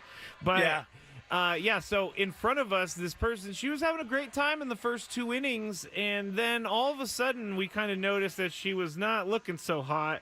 And then I missed it, thankfully, but she ended up throwing up on herself and all over the seat, all over the ground. An impressive display, I must say. In the bottom of the 3rd inning. She Yikes. had to leave, and they had to come clean up, and these poor people are having to clean up while kneeling, basically, because everybody's telling them to sit down while they're cleaning up someone else's throw-up. And I was just feeling bad for them. It was a horrible situation. And before you ask me, or not you, Chris, but anybody out there saying, well, didn't you drink at sporting events? Yes, I did, but I never threw up on myself. I can tell you that. That's impressive. I mean, to throw up is one thing, but if you can do it on yourself, I have to give you bonus points. I mean, the people next to her had to go sit in other seats while they were cleaning the seats. Yeah, It's so a disaster. Sad. It was a disaster. So people don't I will be say like one that. thing, though, that you told me that the cleanup crew at Petco Park, tremendous job. They had the sawdust ready. Yes, they had to throw up sawdust. Yeah, to kind of put the sawdust on that and, wipe out, because it sounded like it'd be very uncomfortable for the rest of you to have to sit there for the rest of the game. Well, it was fine once right? they In the cleaned wake it up. of that. They used bleach and no one and those people didn't Well. come back to their seats. But even when I was at the height of my drinking, I never got to the point where I was throwing up on myself in a stadium. And you gotta, congratulations for that. You gotta be responsible. You do. And for the most part last night, I saw no problems, Chris. I didn't see any fights. I didn't really even see people giving Dodgers fans a hard time on the way out of the park. And there was a Dodger fan that I saw tweeting earlier today saying, hey, I got to say, Petco Park was one of the most nice experiences that I've ever had at a ballpark. So good job, Padres let's fans. also give everybody in San Diego a thumbs up, and, us and everybody else who, basically begged everybody not to throw stuff on the field last night, right? Everybody took great care of themselves in that regard. And, following the display at Dodger Stadium of, prancing peacocks in the outfield having baseballs thrown at them, it was pretty nice to see the folks at Petco Park mind their P's and Q's last night. Let's hope we can do it again tonight. And, let's celebrate like crazy, but let's do it the right way. I got to do something real quick, Chris, before we get started on the conversation. And Jake Ariani from CBS 8 is going to be stopping by here shortly. We're not going to play Chris vs. the Fans here today, but Chris vs. the Fans is always presented by SD Fat Loss. Lose 20 to 30 pounds in just 60 days. Visit sdfatloss.com to schedule your free consultation. And this hour at 97.3 The Fan, Chris, is brought to you by Buffalo Wild Wings. Buffalo Wild Wings is football. Hey, San Diego sports fans. You mentioned that. We got to thank our guy Rick. Not only Rick, our sales guy Rick, but Rick from Baja Cantina. Oh, Baja Rick's Cantina. Baja Rick's, yeah. I mean, that was a lot of fun yesterday, Scrape. I don't know about you. I really enjoyed, being out there yesterday. I hope we get to be out there during the National League Championship Series next week, and I think, hopefully that'll happen. But that was a lot of fun, and thanks to all the fans. I mean, you guys made, me in particular, I think Scraby also, but we felt great. People kept coming up saying how much they liked the show. how much they appreciate us, how they listen to us all the time. Laughed at my bad jokes. It was great. Right. And it was and enjoy the fact that I make fun of you all the time. That's what people say to me more than anything else, by the way. No, they say you need to be nicer to me. No, they don't. Some people say be nicer to you, but more people say, I love when you make fun of Scraby. That's the number one. That's the number one I get. Sorry, Scrabe. Got to tell you. But people were great yesterday. We really appreciate it. And I hope we're able to come out and hang with, listeners again next week during the championship series. But it was fun. And I tell you, Baja Rick's had some food, man. Oh, yeah. They had some great food. You didn't even get to see the seafood platter. I know. I didn't even get to see the seafood platter because I gorged on the Cali burrito. Oh, that's so ahead of that. So I made up my mind. I went Cali burrito. That sounds really good right about now. I'm happens. very hungry. Yeah, I don't know why you didn't just jump in with me, but because we're about to do a 3-hour show, something tells me if I eat a California burrito before a show, I'm just going to be tired by the end of it. Let me finish this, Chris. Let me finish this. I wasn't tired. Buffalo I was okay. Hey, San Diego sports fans. Buffalo Wild Wings is kicking off football season with 2 limited-time sauces. Try their new Buffalo Bacon Sauce for bold notes of smoky bacon, or get the fan-favorite hot barbecue before it's gone. Stop by your San Diego B-Dubs or order now for takeout and delivery with Buffalo Wild Wings. Go. Okay. All right. Let's see. Phillies still lead the Mets 1-0. The Mets are just blowing it in this game. I must tell you. That bases loaded in the first inning did not score. That bases loaded in the second inning did not score. They got the first 2 runners on in the 5th inning with Nimmo and Alonso and Iglesias coming up, and they didn't get anything. So the Mets have left 8 on base already in this game. They're 2 for 10 hitting with runners in scoring position. The Phillies, meanwhile, have only 2 hits, but they have a 1-0 lead on a fielder's choice ground out by Alex Bohm in the top of the 5th inning. 1-0 Philadelphia. They're trying to send that series back to Philadelphia for a 5th and deciding game. The Padres are trying to make sure that does not happen in this here series, as the desperate Dodgers will try to stay alive tonight in game number 4. Yankees and Royals are underway in Kansas City. Just the top of the first inning. And earlier today, if you missed it, Detroit shut out Cleveland 3-0. And we should mention that was a bullpen game for Detroit. So the bullpen game can work if you're not careful out there. Padres are facing the Dodgers bullpen game tonight in game 4. I saw this a lot on Twitter, and it's so true. Can you imagine, Chris, spending $1 billion on your team in the offseason, and then in your elimination game you go with a bullpen day? That's all you have. That doesn't seem right to me. It seems like they kind of maybe didn't plan for something like this. Yeah, that's crazy. That's crazy to be sure. All right, our guy Jake Ariani from CBS 8 local CBS affiliate is here. He's only got a few minutes because he's got a lot of work to do. Chris is trying with the camera. Let me turn his microphone on. There you are. That'll help. Thank you, Jake. Thank you for coming by. How exciting is this? I'm trying to get the mic to search both of us. It doesn't want to shoot you. The camera just wants to go towards you. It's brilliant, actually. That is a smart camera. I haven't trained, I guess. If I had more cameras like that in my career, I'd probably be doing a lot better. You'd be doing a lot better. This is great, though, right? I mean, we're not guaranteed this. We feel like maybe we're supposed to get this, but we're not guaranteed it. So we got to really enjoy what we got right now. I mean, like a lot of people that have been around this team for a long time, this definitely wasn't guaranteed for quite a long time, right? I mean, there were years and years and years of bad baseball. And now to get this, to be in this moment with this crowd, what Peter Seidler and A.J. Preller and everybody has built, it's amazing. I mean, you sit here, you watch the game. I saw you in the press box yesterday, and you just soak it in, and you go, how lucky are we to witness this in great baseball nonetheless, right? Yeah, the Padres are playing great ball. I mean, the Dodgers aren't going to give it to them tonight.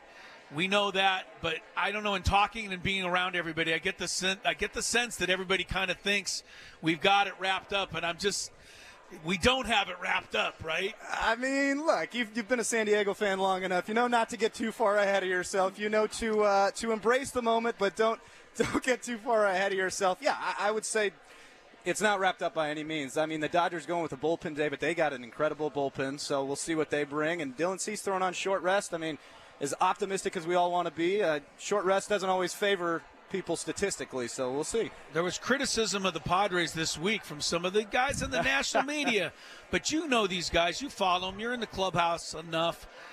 This is a class team, and I thought when Mike Shildt said yesterday, we don't have to defend ourselves to anybody. I think we know that, but maybe the rest of America doesn't know that yet. They're trying to paint us as villains here. Come on. They don't need to defend themselves to anybody. The thing that did, Chris, is give them more fuel. Not that this team needs it, but like the Ken Rosenthal article, I mean, to be calling people dancing peacocks and kids pulling fire alarms and irritants, all that team needs to do is go, oh, that's what they think of us? Let's go out there and play some great baseball, and that's exactly what they did. All it did was help. All it did was help the Padres. What did you think of Manny's play last night when it happened? Did you know that was okay? Because I didn't. No. I mean, I don't mind admitting it. I did not know, and I think I've done a lot of baseball. I was in the same boat. I immediately texted a bunch of people and asked a bunch of people. I said, I think the Padres got away with one there. Look at Manny was all the way in the grass. That's impressive. Yeah. And just a heads up, IQ play by Manny. You obviously start asking around. You hear that's well within the rules, and you go, how brilliant. Who would have thought of that in the moment? In that kind of situation, in a big playoff game, this guy has the IQ to run inside of the throwing lane and get hit and that sparked the whole inning, man. That was the whole deal. And Fernando Tatis Jr., he's hot right now. Dude. God, if we can just capture this for another 2 weeks is all we need, Fernando. 10 of 18 with 4 home runs in 5 games. That's pretty good baseball right there. No strikeouts. No strikeouts. No struck out. And I think back, I know we've talked a lot about the 22 team and how they weren't as close as this team, but just imagine having Fernando in that year 22. Didn't have him. Nope. And now look what he's doing in this postseason. He's been brilliant. He was built for this moment. I mean, I don't think it takes many people to go, oh, yeah, this dude was made to mash in the postseason. Have you ever been tuned into one of our shows when the people call in and say, the statistics said that the Padres are a lot better without Fernando Tatis? And we have to answer to that. I listen to you guys all the time, mainly because I just want you to love me. That's my whole goal. I know it is. You've told me before, and it's still a work in progress. Well, yeah, I know. Secondarily, yes, I've heard those things. I mean, people are crazy, how right? People can act sometimes, but people are crazy. I promise you, the Padres are better with Fernando Tatis Jr. in the lineup. I think so. So what's the plan for you guys? CBS 8 today. I know you're here. I know you can't jump in on the broadcast, but how much coverage can you provide people at home? Yeah, we do. We just did a couple live shots. We were live at 3:30, 4:30, or 4. I'm going to run back down and be live at 4:30 here in a little bit on CBS 8. Yeah. And then again at 5. And then really the thing that's the best for us, I think, is being in that clubhouse if they clinch. I've been lucky enough to do it 4 times now. And the thing I love about it the most, not only is it a huge celebration of the Padres and what they've accomplished, but the questions you get to ask and the relationship you get to build with those guys because they're loose, they're in the moment, and they're so damn happy. You really get great moments with the players. And so that's the thing I look forward to most, not getting ahead of ourselves, not saying it's happening tonight. I know, but we wanted to. I on that subject, after they beat the Braves, Luis Suarez came by and gave me a hug. Yeah. I never met Luis Suarez before in my life. Never seen him before until that hug. It's just that kind of celebration. I get beers poured on my head from players and PR members, and it's a celebration. They would do it with the entire city if they could. That's kind of what it is. Like, it's encompassing of the people in that clubhouse, but it's a celebration for the city and what this team has accomplished. All right, watch Channel 8's coverage tonight. They'll be there for you. We'll be here for you. Jake, Ariani, thanks so much for dropping by, man. Chris Ello. Enjoyed it. That was the worst handshake ever. Let me get it again.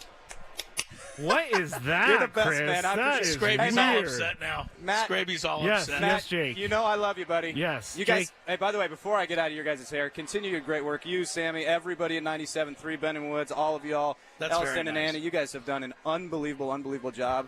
And I know all of San Diego thanks you guys for it, so keep up the great work, all y'all. By the way, your guy Adam Klug, who came over and worked the mic, he turned it just on you I know. and got me off the camera. Notice how all the viewers started to kind of just get off of I know, we lost the all our stream. viewers for some reason. What happened Get there? Klug back here. Get Ello back on camera. Do it the right way. No worries. Are you Good just to see you, Jake. Are you just live all the way through?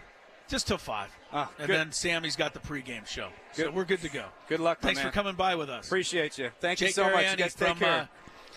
CBS 8.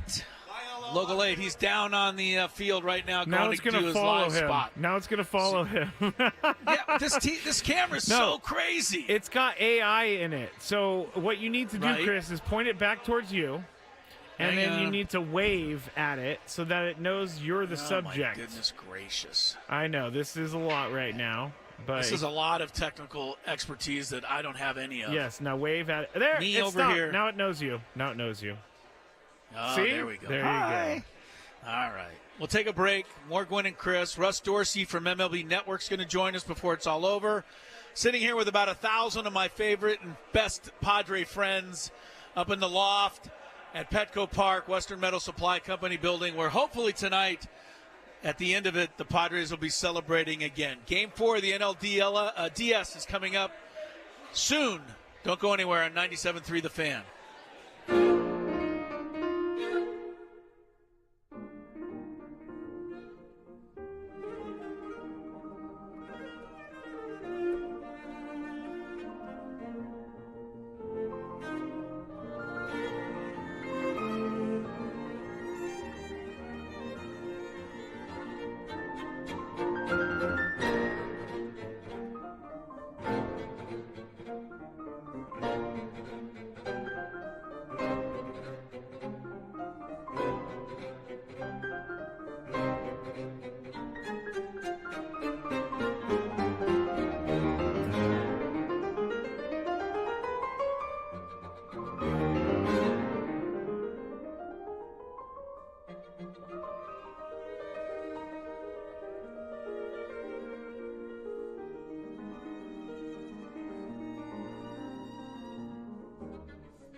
Chris, 4:23 is the time. We are hanging out at the Loft, Western Metal Supply Company building, ahead of Game 4 of the National League Divisional Series. I think every Padre fan, up and down, thinking and hoping the same thing, that tonight is the night, Scraby. If the Dodgers are to keep it going, Scrabe, they're going to have to do it without Freddie Freeman, at least at the beginning of the game tonight. Yes, at least at the beginning of the game tonight, because they have just announced that he has been scratched from the lineup. He does look like he's in pain when he's running. He could barely run last night. And he did actually make a play where he had to go up, catch a ball, and then he came back down on that ankle. So it doesn't really surprise me. But yes, he has been scratched from the lineup. And Max Muncy has been put in first base, or put at first base. And then Kike Hernandez is going to play third, and then Chris Taylor is going to go to center field. Chris Taylor's going to be in center field tonight. Does that mean Edman will be back at shortstop? Correct. He's back at shortstop. So no Miguel Rojas either tonight after he left the game last night. Correct. He's not in the lineup as well. All right. And they're resting Ohtani tonight, I heard. Yeah, okay. They're resting Ohtani. He's sitting right there at the top, Chris. He's going to bat. They're going to go ahead and play him tonight. They're going to use Ohtani tonight. All right. Well, I mean, I don't know why they would. It doesn't make a lot of great. Doesn't make a lot of sense to me to use, that guy. No, not at all. How about the Padre lineup? Anything we need to know? It's pretty much the same as last night. You got Arias playing first base. I think he's earned playing first base for the third night, or for the third game in a row, which has been a long time since he's done that. Then you got Fernando, Jurickson Profar, Manny Machado, Jackson Merrill, Xander Bogaerts, David Peralta DHing, Jake Cronenworth, and then Higashioka is starting another game, which I thought he had another home run last night. I thought he had one. Yeah, it was a fairly deep fly, but I don't think it threatened home run distance. In the park, it seemed off the bat like, oh, this one's got a chance. I can't believe Higgy did it again. Well, tonight maybe Higgy will do it again. I mean, look, he's got to do it again tonight. He's fallen behind Fernando in the postseason home run race. Yes, Fernando's got 4. Higgy's got 3. I mean, who had that on their bingo card? Higgy and Fernando racing for the home run lead in the MLB playoffs. 7 home runs between them in the playoffs. If Padres have only played 5 games, here's another thing to keep an eye on with the Dodgers starting and going with the bullpen day. If you're the Dodgers, from their perspective, they really are counting on Ryan Brazier. I know he's only going to go an inning or 2, but the Dodgers have to find a way to keep the Padres from having, an explosion at the beginning of the game again. Yeah. And if you look at the playoffs, the Padres have scored 30 runs in their playoff games so far. In 5 games, they've scored 30 runs. That's pretty good. 22 of those runs have been scored in the first 3 innings for the Padres. That is a crazy stat. Yeah, they're getting a ton of runs early in the ball game. The only other game that the Padres scored some runs after the 3rd inning was on Sunday night when they finally put the game away really late. But if you look at, game 1 against Atlanta, they led 3-0 at the beginning. And then Higashioka finally tacked onto it in the 8th inning with a home run. Game 2 against Atlanta, the Padres scored 5 in the 2nd and never scored again. Game 3 against the Dodgers, or Game 1, I should say, against the Dodgers, the Padres had 5 runs at the beginning of the game, then never scored again. Yep. Game 4, we just talked about it. They finally did tack on some runs. And then last night they got 6 in the 2nd inning and never scored again. So, I'm not sure if that means anything, but I think it's something to watch. I mean, the Padres have been coming out swinging and scoring early, and haven't been able to, do the kind of damage that we see them do late in games. Yeah, and at least so far. It's a small sample size. I tweeted this last night, but maybe, and I know that they want to score runs throughout the entire game, so I know that they're not just stopping trying to score runs, but their team has been built to basically play a 6-inning game. You get to the 7th inning, you have Jason Adam, then you have Tanner Scott, then you got Suarez. And they have not needed to score late because of how good their pitching is. This is exactly what A.J. Preller built this team for. Close playoff games that are won by Padres pitching. Well, look, they are built for it, but it sure make me feel a whole lot better to have a 3 or 4 run lead going to the 7th inning instead of 1 run. I mean, the Dodgers, Max Muncy, he can scare you and run into one. Will Smith, he can run into one. Tommy Edman can run into one. Anybody can run into one. That's why I want to be leading by more than 1. Exactly. Late in the game, my heart's not going to be able to take it again, Scraby. And you're going to be in the park tonight. I hope that there's no emergencies or anything. I would be like, oh no, Chris, I'm in you trouble. Can't take it. Meanwhile, the Mets are rallying again. They have runners at 2nd and 3rd with nobody out in the 6th inning. They're still trailing 1-0. We'll see if they can finally catch the Phillies in Game 4 of that series. Yankees-Royals, no score, 2nd inning. Gwynn and Chris taking a break with Russell Dorsey due up from Yahoo Sports when we return to Petco Park.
All right, excited to be back.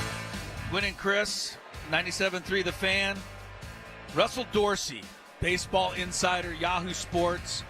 Seen him in the past on MLB Network. And the one thing I just told you before you came on, Russ, the Padres are on the verge of making you look good because I've seen many of your predictions this year, and the one team they were asking you about like in June and July. Yeah. Hey, what's that one team you're kind of keeping an eye on? And you said the Padres then. So, listen, as a writer, you have a lot of predictions, and oftentimes you're wrong. Yeah, I know. So every once in a while, believe me, the listeners remind us. Every once in a while, you get Yeah. one right. Yeah. No, I should probably thank AJ Preller for that one, for the moves he made with the bullpen at the deadline. But no, I think when you looked at this Padres team, you always saw the bones of a team that could potentially not only get to but win the World Series. And I think it took a couple of years of beating the Dodgers a couple of seasons ago and seeing, okay, we can do it and getting over that hump. And now, you move some guys out, you bring some guys in and kind of tinker with the roster where it's like, all right, maybe we're too top heavy. You bring in a Juan Soto, who's a fantastic player, but in that trade with the Yankees, you get back Michael King, who's been fantastic for this team this year. So now I think you look at the Padres right now, you're all the pressure is on the Dodgers at this point, and with no Freddie Freeman now, who just scratched a couple of minutes ago, this is an opportunity for San Diego to go crazy. The Padres, obviously we've seen them from so close that I sometimes don't know if we diagnosed them correctly. But, I mean, I don't see too many weaknesses on this club. It doesn't mean you're going to win anything, but, the hitting is good. They don't strike out. They can hit for power. They got enough speed. Defensively, they're good at almost every position. Starting pitching, bullpen, manager. I mean, it's the stuff of, hopefully for San Diego fans, the stuff of champions. I think you're looking at a team that is starting to crescendo at the right time, right? Like, it's not like they were the best team in baseball from the All-Star break on. And it's not like they peaked early September like some teams did. You look at the Minnesota Twins, who were good for most of the year and then fell off the table in September. They've kind of gotten themselves to this point, like, all right, we got to keep going. We have another level. We have another gear. And in the postseason, you're starting to see that other gear. And so, yeah, I think you're right. And they're a team with very few weaknesses. And that's the part of this team that I really like because, you look at the Dodgers with all their stars and all their names, you could still say, all right, this is a flaw. This is a weakness. They have a hole here. And so I think making your roster as bulletproof as possible is a really big thing. Francisco Lindor may not win the MVP award, but he just hit a grand slam. Wow. To give the Mets a 4-1 lead over the Philadelphia Phillies in the bottom of the sixth inning. That's what the roar was you heard behind us here in the Western Metal Supply Company. Lindor's been incredible. I want to ask you, as somebody who's a national writer and goes to stadiums all over the country, I think you're a Chicago guy originally? Yes. Okay, yeah. From Chicago, still living there. Yeah, but your thoughts of being here at Petco Park, I mean, we're getting used to this, but, it's so fun for all of us every night during a playoff especially to be part of this atmosphere. It's insane. It's insane, and it's one of those things where, the Chargers obviously leaving gave the Padres an opportunity to say, no, we're the show in town, and we want to show you guys not only that we have one of the most beautiful environments in all of baseball, but we have a pretty damn good baseball team as well. And having a fan base that bought into this team is huge, where San Diego's a baseball city now, and I think the rest of the world is starting to see that display on the biggest stage. What'd you think of Manny's play when it happened last night? I've admitted to everybody, as somebody, I thought I knew baseball. I really thought he got away with one when he did it.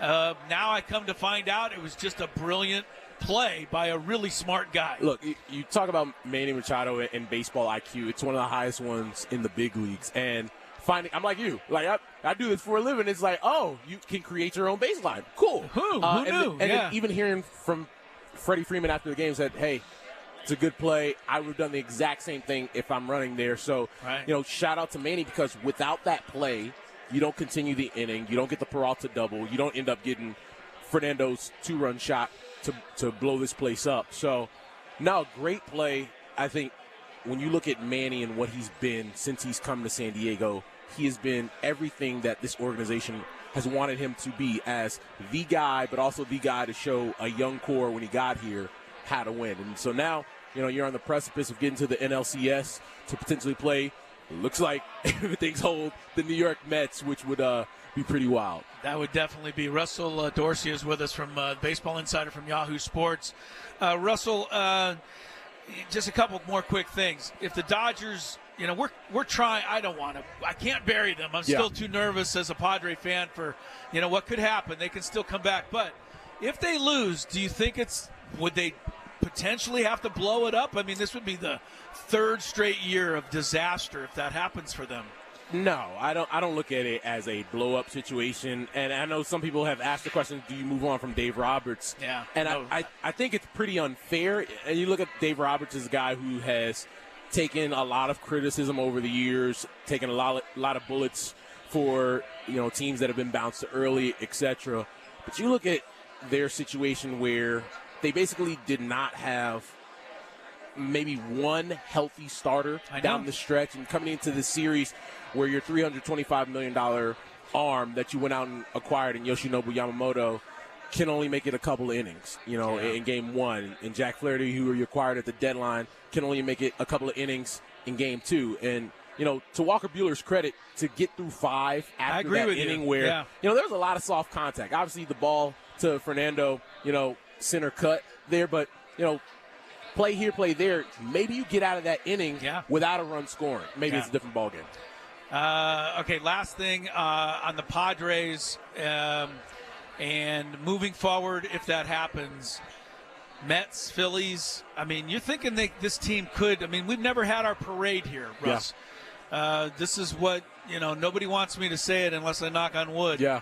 But you're thinking they got a pretty good chance if they can get through this one. You get or at least a chance. You get past the Dodgers. Yeah. And whether it's the Phillies or the New York Mets, and, I've come on the station a lot and just said, hey, this is a team that could potentially win the World Series.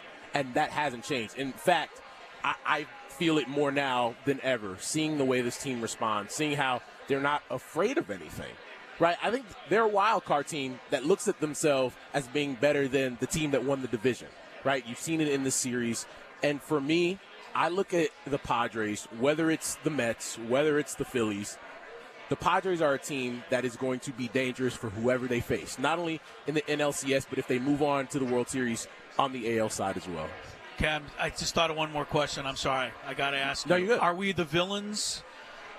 People around the country are starting to write that the Padres kind of like the villain role. Manny likes being a villain. We like these guys too much to buy into that here, but I wonder if has that ever even crossed your mind? Not for me. Yeah. Not for me. I look at it as a great series with two rivals, right? Like, I don't look at it as a team being a villain, because for me, I think for much of this season, people looked at the Padres as the fun team. For the last couple of seasons, if we're going to be honest. And I don't know if that has necessarily changed, but I do know that one thing that happens when you're successful, you look at the Kansas City Chiefs, where everybody's like, ooh, the Chiefs. Yeah, now we like these guys. Like, let's get them out of here. So that's a good thing. When you start to get to the point where people are like, all right, enough of them, that's how you know you're starting to become one of those organizations that is regularly successful. Russell Dorsey, thanks so much, man. Appreciate it. I'll see you over there in the press box. Yes, sir. In a little bit. Russell Dorsey, Yahoo Sports, Baseball Insider. Thanks. We got a few minutes to go, but you can head out. We don't have a break for you, so you got to go out on the. Okay. You got to kind of exit stage right Sorry. Well, we do have to check traffic, Scraby says, so let's do that. Thanks. From the 97.3 The Fan Traffic Center, here's Kelly Danick. Traffic is sponsored by Front Wave Arena in Oceanside. We still have a few problems here, guys. One of them is reports of a possible encampment fire northbound 5 past H Street. It's over the right shoulder. Also southbound 125 near the King Freeway. Accident involving a couple vehicles, not showing if lanes are blocked. Still clearing an accident northbound side of the 15 past Bernardo Center. It's in the Center Divide. San Diego, it's time for fast-paced, heart-pounding basketball. The San Diego Clippers G League season starts this November at Front Wave Arena. Don't miss your chance to see future stars showcase their skills and rise to the top. Perfect for the whole family. Get your tickets now at frontwavearena.com. I'm Kelly Danick with Gwynn and Chris, San Diego's #1 sports station, 97.3 The Fan. Oh, wait, Chris. We are back on the air, and Chris is right now he's talking to someone. Apparently he forgot that we were in traffic and not a commercial break, but I'm going to put him down while he's talking to the fans and just say that wow, or whatever the Mets are saying, OMG, because this Mets team continues to do things that they're not supposed to do. And Phillies are up 1-0. Bottom of the 6th, Francisco Lindor hits a grand slam. That is insane. And that is what playoff baseball is all about. I don't think Chris really knows he's still on the air and on the camera. But, oh well. I'm going to try to wave to him. This game tonight is obviously very, very, very important. And Dylan Cease going on 3 days rest and him saying that he's ready to go and him saying that he's never done this in his career, but he's going to listen to his body. I completely trust Dylan Cease, and I completely trust Mike Shildt in making the decision on when to take him out of the game. I mean, we've seen Dylan Cease so many times this year be really, really, really good. And we've seen him sometimes this year that, he struggled. But I think in the end, Dylan Cease is going to give a good performance tonight. There's no way he's going to go out on the mound if he is not feeling it. And instead of a bullpen game, Dodgers are now going to face one of the Padres' better pitchers. And I like our chances. I like the Padres' chances. And, the Dodgers bullpen game, as Chris has said a couple times today, the Tigers did a bullpen game today and they won. So it's not always just an easy win whenever the bullpen game is the one that is put forth before us. I heard that last night in the drive home, and I was kind of shocked, to be honest, because I didn't think that you would have $1 billion spent in the offseason, and then all of a sudden you are looking at a bullpen game with the end of your season if you lose. So that seems like a very, very risky proposition for the Dodgers. I also want to talk about this. The Dodgers, everything. Oh, I think Chris is back. I think he's back. Chris, are you still there? Scraby. What happened to you? I started talking with Peter Schwartz, our sales director. Of course. And I forgot that we were doing the show. I threw it to traffic, and then I forgot we were doing traffic. Yes, it's okay. I thought we were in like a real commercial break. No, here, let me tell you what. I had a good little thing about Dylan Cease. I had a good little thing about the Mets. But here's what I was about to say. The Dave Roberts stuff from yesterday has completely disappeared in my mind. So really what it just proves to me is that Dave Roberts was trying to create a distraction and trying to throw the Padres off their game because no one's talking about it today. No one is talking about it. No. It was, and the Padres did a good job of just getting rid of it all before it went anywhere. And then Dave Roberts himself, I think, I saw his pregame interview yesterday with, the beloved Ken Rosenthal.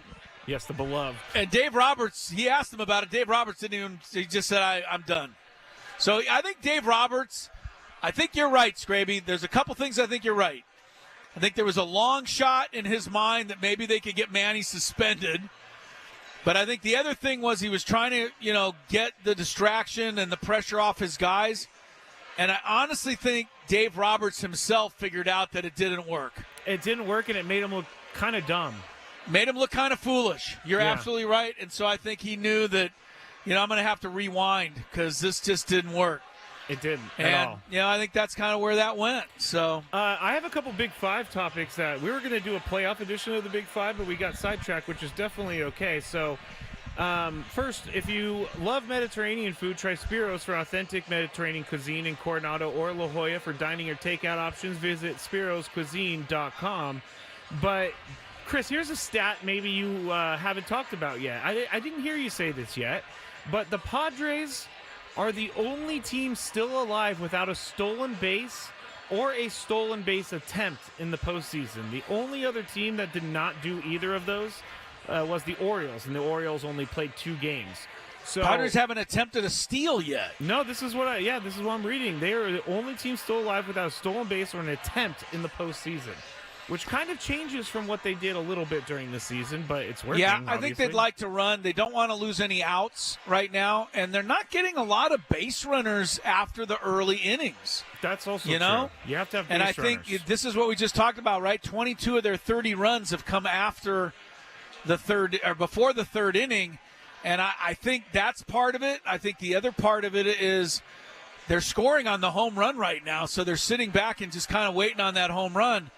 I don't think they have to push the issue quite as much as they would normally do it. So, but I think it's a good one. I mean, Arise is not going to steal. I think Fernando could do some running if he gets on.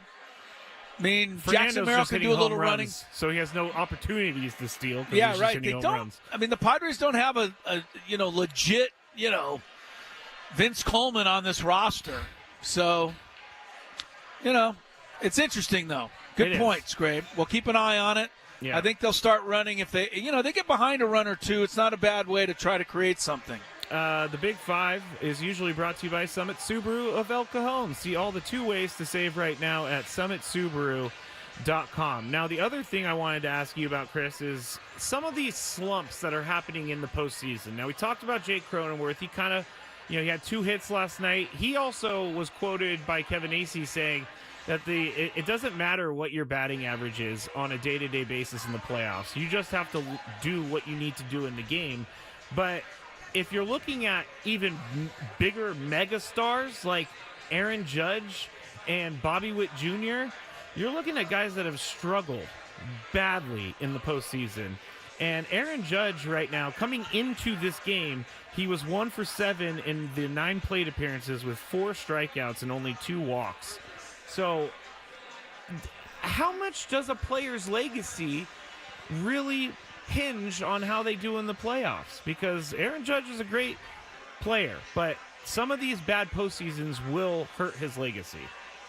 They could, but I don't think that they will. I've always felt this on postseason.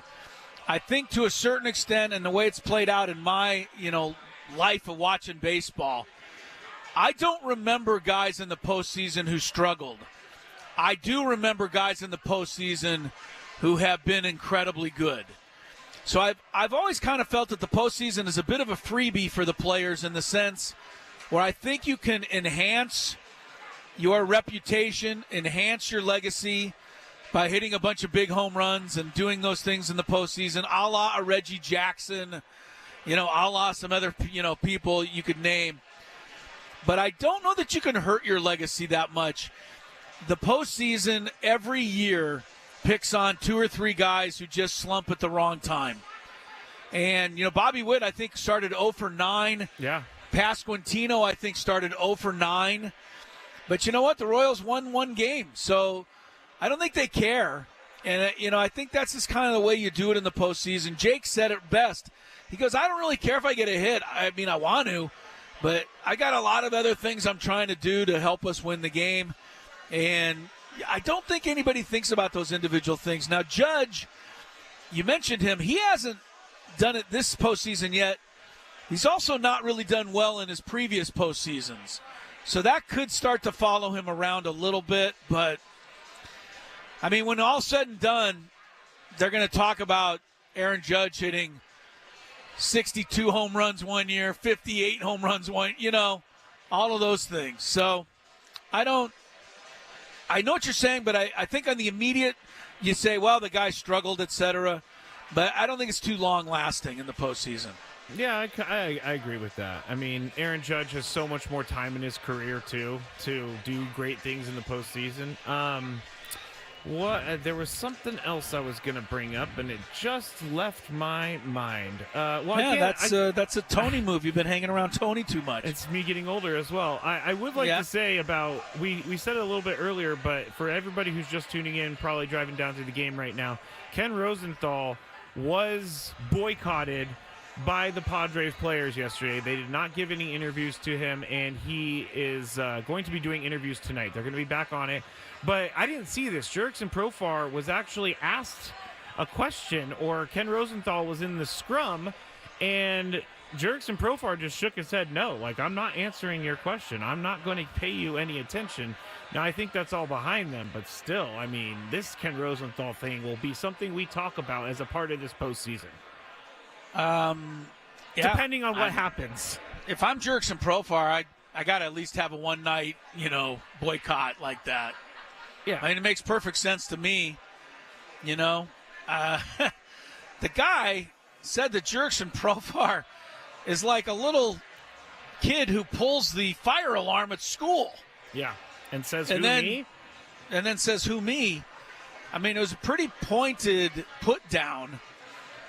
So, yeah, good for Profar, and hopefully the Padres win tonight, and Profar can go over and pour some champagne on his head in the locker room tonight and get even. Do you have... I think that would be the perfect response tonight, to just go over and pour some champampane on the guy's head. And all you can do is be like, I'm just celebrating. I'm just celebrating. Yeah, that's right. He just keeps getting beer and champagne. Everybody just goes after him. Well, I mean, I can attest, and you can too. When I walked into that room last week, I got hit in the face with champagne, and it is... it's a wild environment in there, so that would be the perfect excuse for the Padres to get back. But Dylan Cease tonight, are you, like, with his performance on Saturday, are you a little worried? I'm not worried, but I am interested to see how Mike Shildt handles Dylan Cease today. Well, he's not going to give him a long leash. You can't in the postseason. So, he's going to have 2 or 3, 4 innings to try and get himself established. Here's something I thought about in watching Dylan Cease and his performance in Game 1. I think Mark Ripperger was the home plate umpire in Game 1. He will not be the home plate umpire tonight. But Ripperger would not give Cease the strike at the top of the zone on the fastball. And, he wasn't giving it to either team, but he wasn't giving it to Cease. And I really think Cease kind of needs that pitch to set up a lot of his other stuff. So something I would watch for tonight is early in the game, first inning, second inning, Dylan Cease throws a fastball up at the, right at the letters, and it's take. Will it be called a strike? Because I think if it is, it's going to help him tremendously. I know that sounds like kind of a small detail. No, it's a good detail. In these days, everything's a big detail. So, I'm hoping Dylan Cease can get that higher pitch, because his fastball explodes into the zone, and I think it has a better chance to explode when it's up around the letters as opposed to at the knees. So that'll be something I would watch for tonight. Dylan Cease is a your type of pitcher. He's a guy who's going on 3 days rest. He doesn't care how his arm feels. He's ready to go. He should, man. He should. This is what you build up for. This is what you live for. I mean, Dylan Cease is playing with the White Sox the last couple of years. Come on, this guy. That's a good point. He's getting an opportunity of a lifetime. He doesn't want to miss it. At the same time, he's got to be on point. Because if you're not on point against the Dodgers, you're going to get hurt. I mean, they're that good. We know that. Definitely. So, Chris, just so you know, we're going to be going until 5:02 here, so we got about 5 minutes. All right, we got 5 minutes. The Phillies, meanwhile, have 6 outs left to them. Mets still lead 4-1. They're going to the top of the 8th inning now. Francisco Lindor, who else, hit a grand slam for the Mets in the bottom of the 6th inning to give them this 4-1 lead. The Phillies so far have been held to 3 hits. They have done very little offensively. Jose Quintana pitched 5 innings. And David Peterson has come on in relief of him. So the Phillies are running out of time, Scrabe. Yeah, they are. They got 6 outs left. And if the Mets win, not only do they go to the NLCS, and they would either be coming here or, however it works out. But well, the Padres get the home field advantage if the Mets that's what win. I just said. Right. Oh, they sorry. would have to come here. But this would be the 3rd year in 3 tries that the number 6 seed from the National League makes it to the championship series. That's crazy. And if the Mets make the World Series, it would be the 3rd time in 3 tries that the number 6 team makes it to the World Series. Wow. Because 2 years ago, the Phillies were the number 6 seed. They made it. Last year, the Diamondbacks were the number 6 seed. They made it. Now the Mets are the number 6 seed. They're trying to make it. And I got one more thing on the Mets. The magic of the Mets. They eliminated the Brewers, right? Yes. The Brewers, in their history, have been eliminated 11 times from the postseason. The team that has eliminated them has won the World Series 10 times. Whoa. Right? Oh, I do not like that whatsoever. Can you believe that, though? What are the odds of that? I need a math magician to tell me all about that, because the Brewers, when they get eliminated, the team that eliminates them goes to the World Series and usually wins it. I don't believe in that, or I do believe in that stuff, but I shouldn't. I know you believe in do. it. You don't want to believe in that one, though. No. Real quick, Chris, do you know who threw out the first pitch last night before the game? I can't believe we haven't talked about this yet. I did. I saw him. Jorge Alfaro. Yeah, LFGSD. Yeah, LFGSD. I got to tell you, I was surprised. Everybody was surprised. That was a great way for them to get the crowd going, because Jorge Alfaro is still a fan favorite. He will be a San Diego Sun forever. Good job by Jorge Alfaro, but I got to tell you, I think even Mr. Rogers could get the Padre crowd going these days. I don't know. Jorge Alfaro. Okay, let's go get Mr. Rogers and put him on the field. See when he puts on his Mr. little... Rogers is alive anymore. Oh, he puts on his little sweater because he's cold. He can't if he's not living. Sorry to say. Are you there? Yes, I thought I just heard somebody whisper to me. I don't know who that would have been. It was me, and we need to stop for legal identification. Oh, yes, we do. KWFN and KWFN HD1 San Diego. Hey, it's Chris Ello. We talk Padres, but I like to steer the discussion in the direction of the Aztecs as well. Listen for yourself. Gwynn and Chris, 2 to 6 p.m., weekdays on 97.3 The Fan. An Odyssey Sports Station. Phillies are down to their last 4 outs now. 2 outs, bases empty, top of the 8th inning. Oh, you're behind. I'm behind. Oh, yeah. They just got a base hit. So they're still losing. All right, we're saying goodbye, Scrape? Yes, we're saying goodbye. Okay, well, I don't know. I hear the music, so I'm assuming. That's it. Well, thanks to Adam Klug. Sammy Levitt helped me set up earlier today. Scraby back in the studio. Of course, Tony in the press box. All of the fans here at the Western Metal Supply Company building in the loft. It's packed. And tonight it's Game 4 of the playoffs. Stay tuned. Sam Levitt's pregame show is next. Hopefully tomorrow. We will be with you at 2 o'clock tomorrow, but hopefully it's a celebration show. Make sure you're with us tomorrow on 97.3 The Fan. Adios.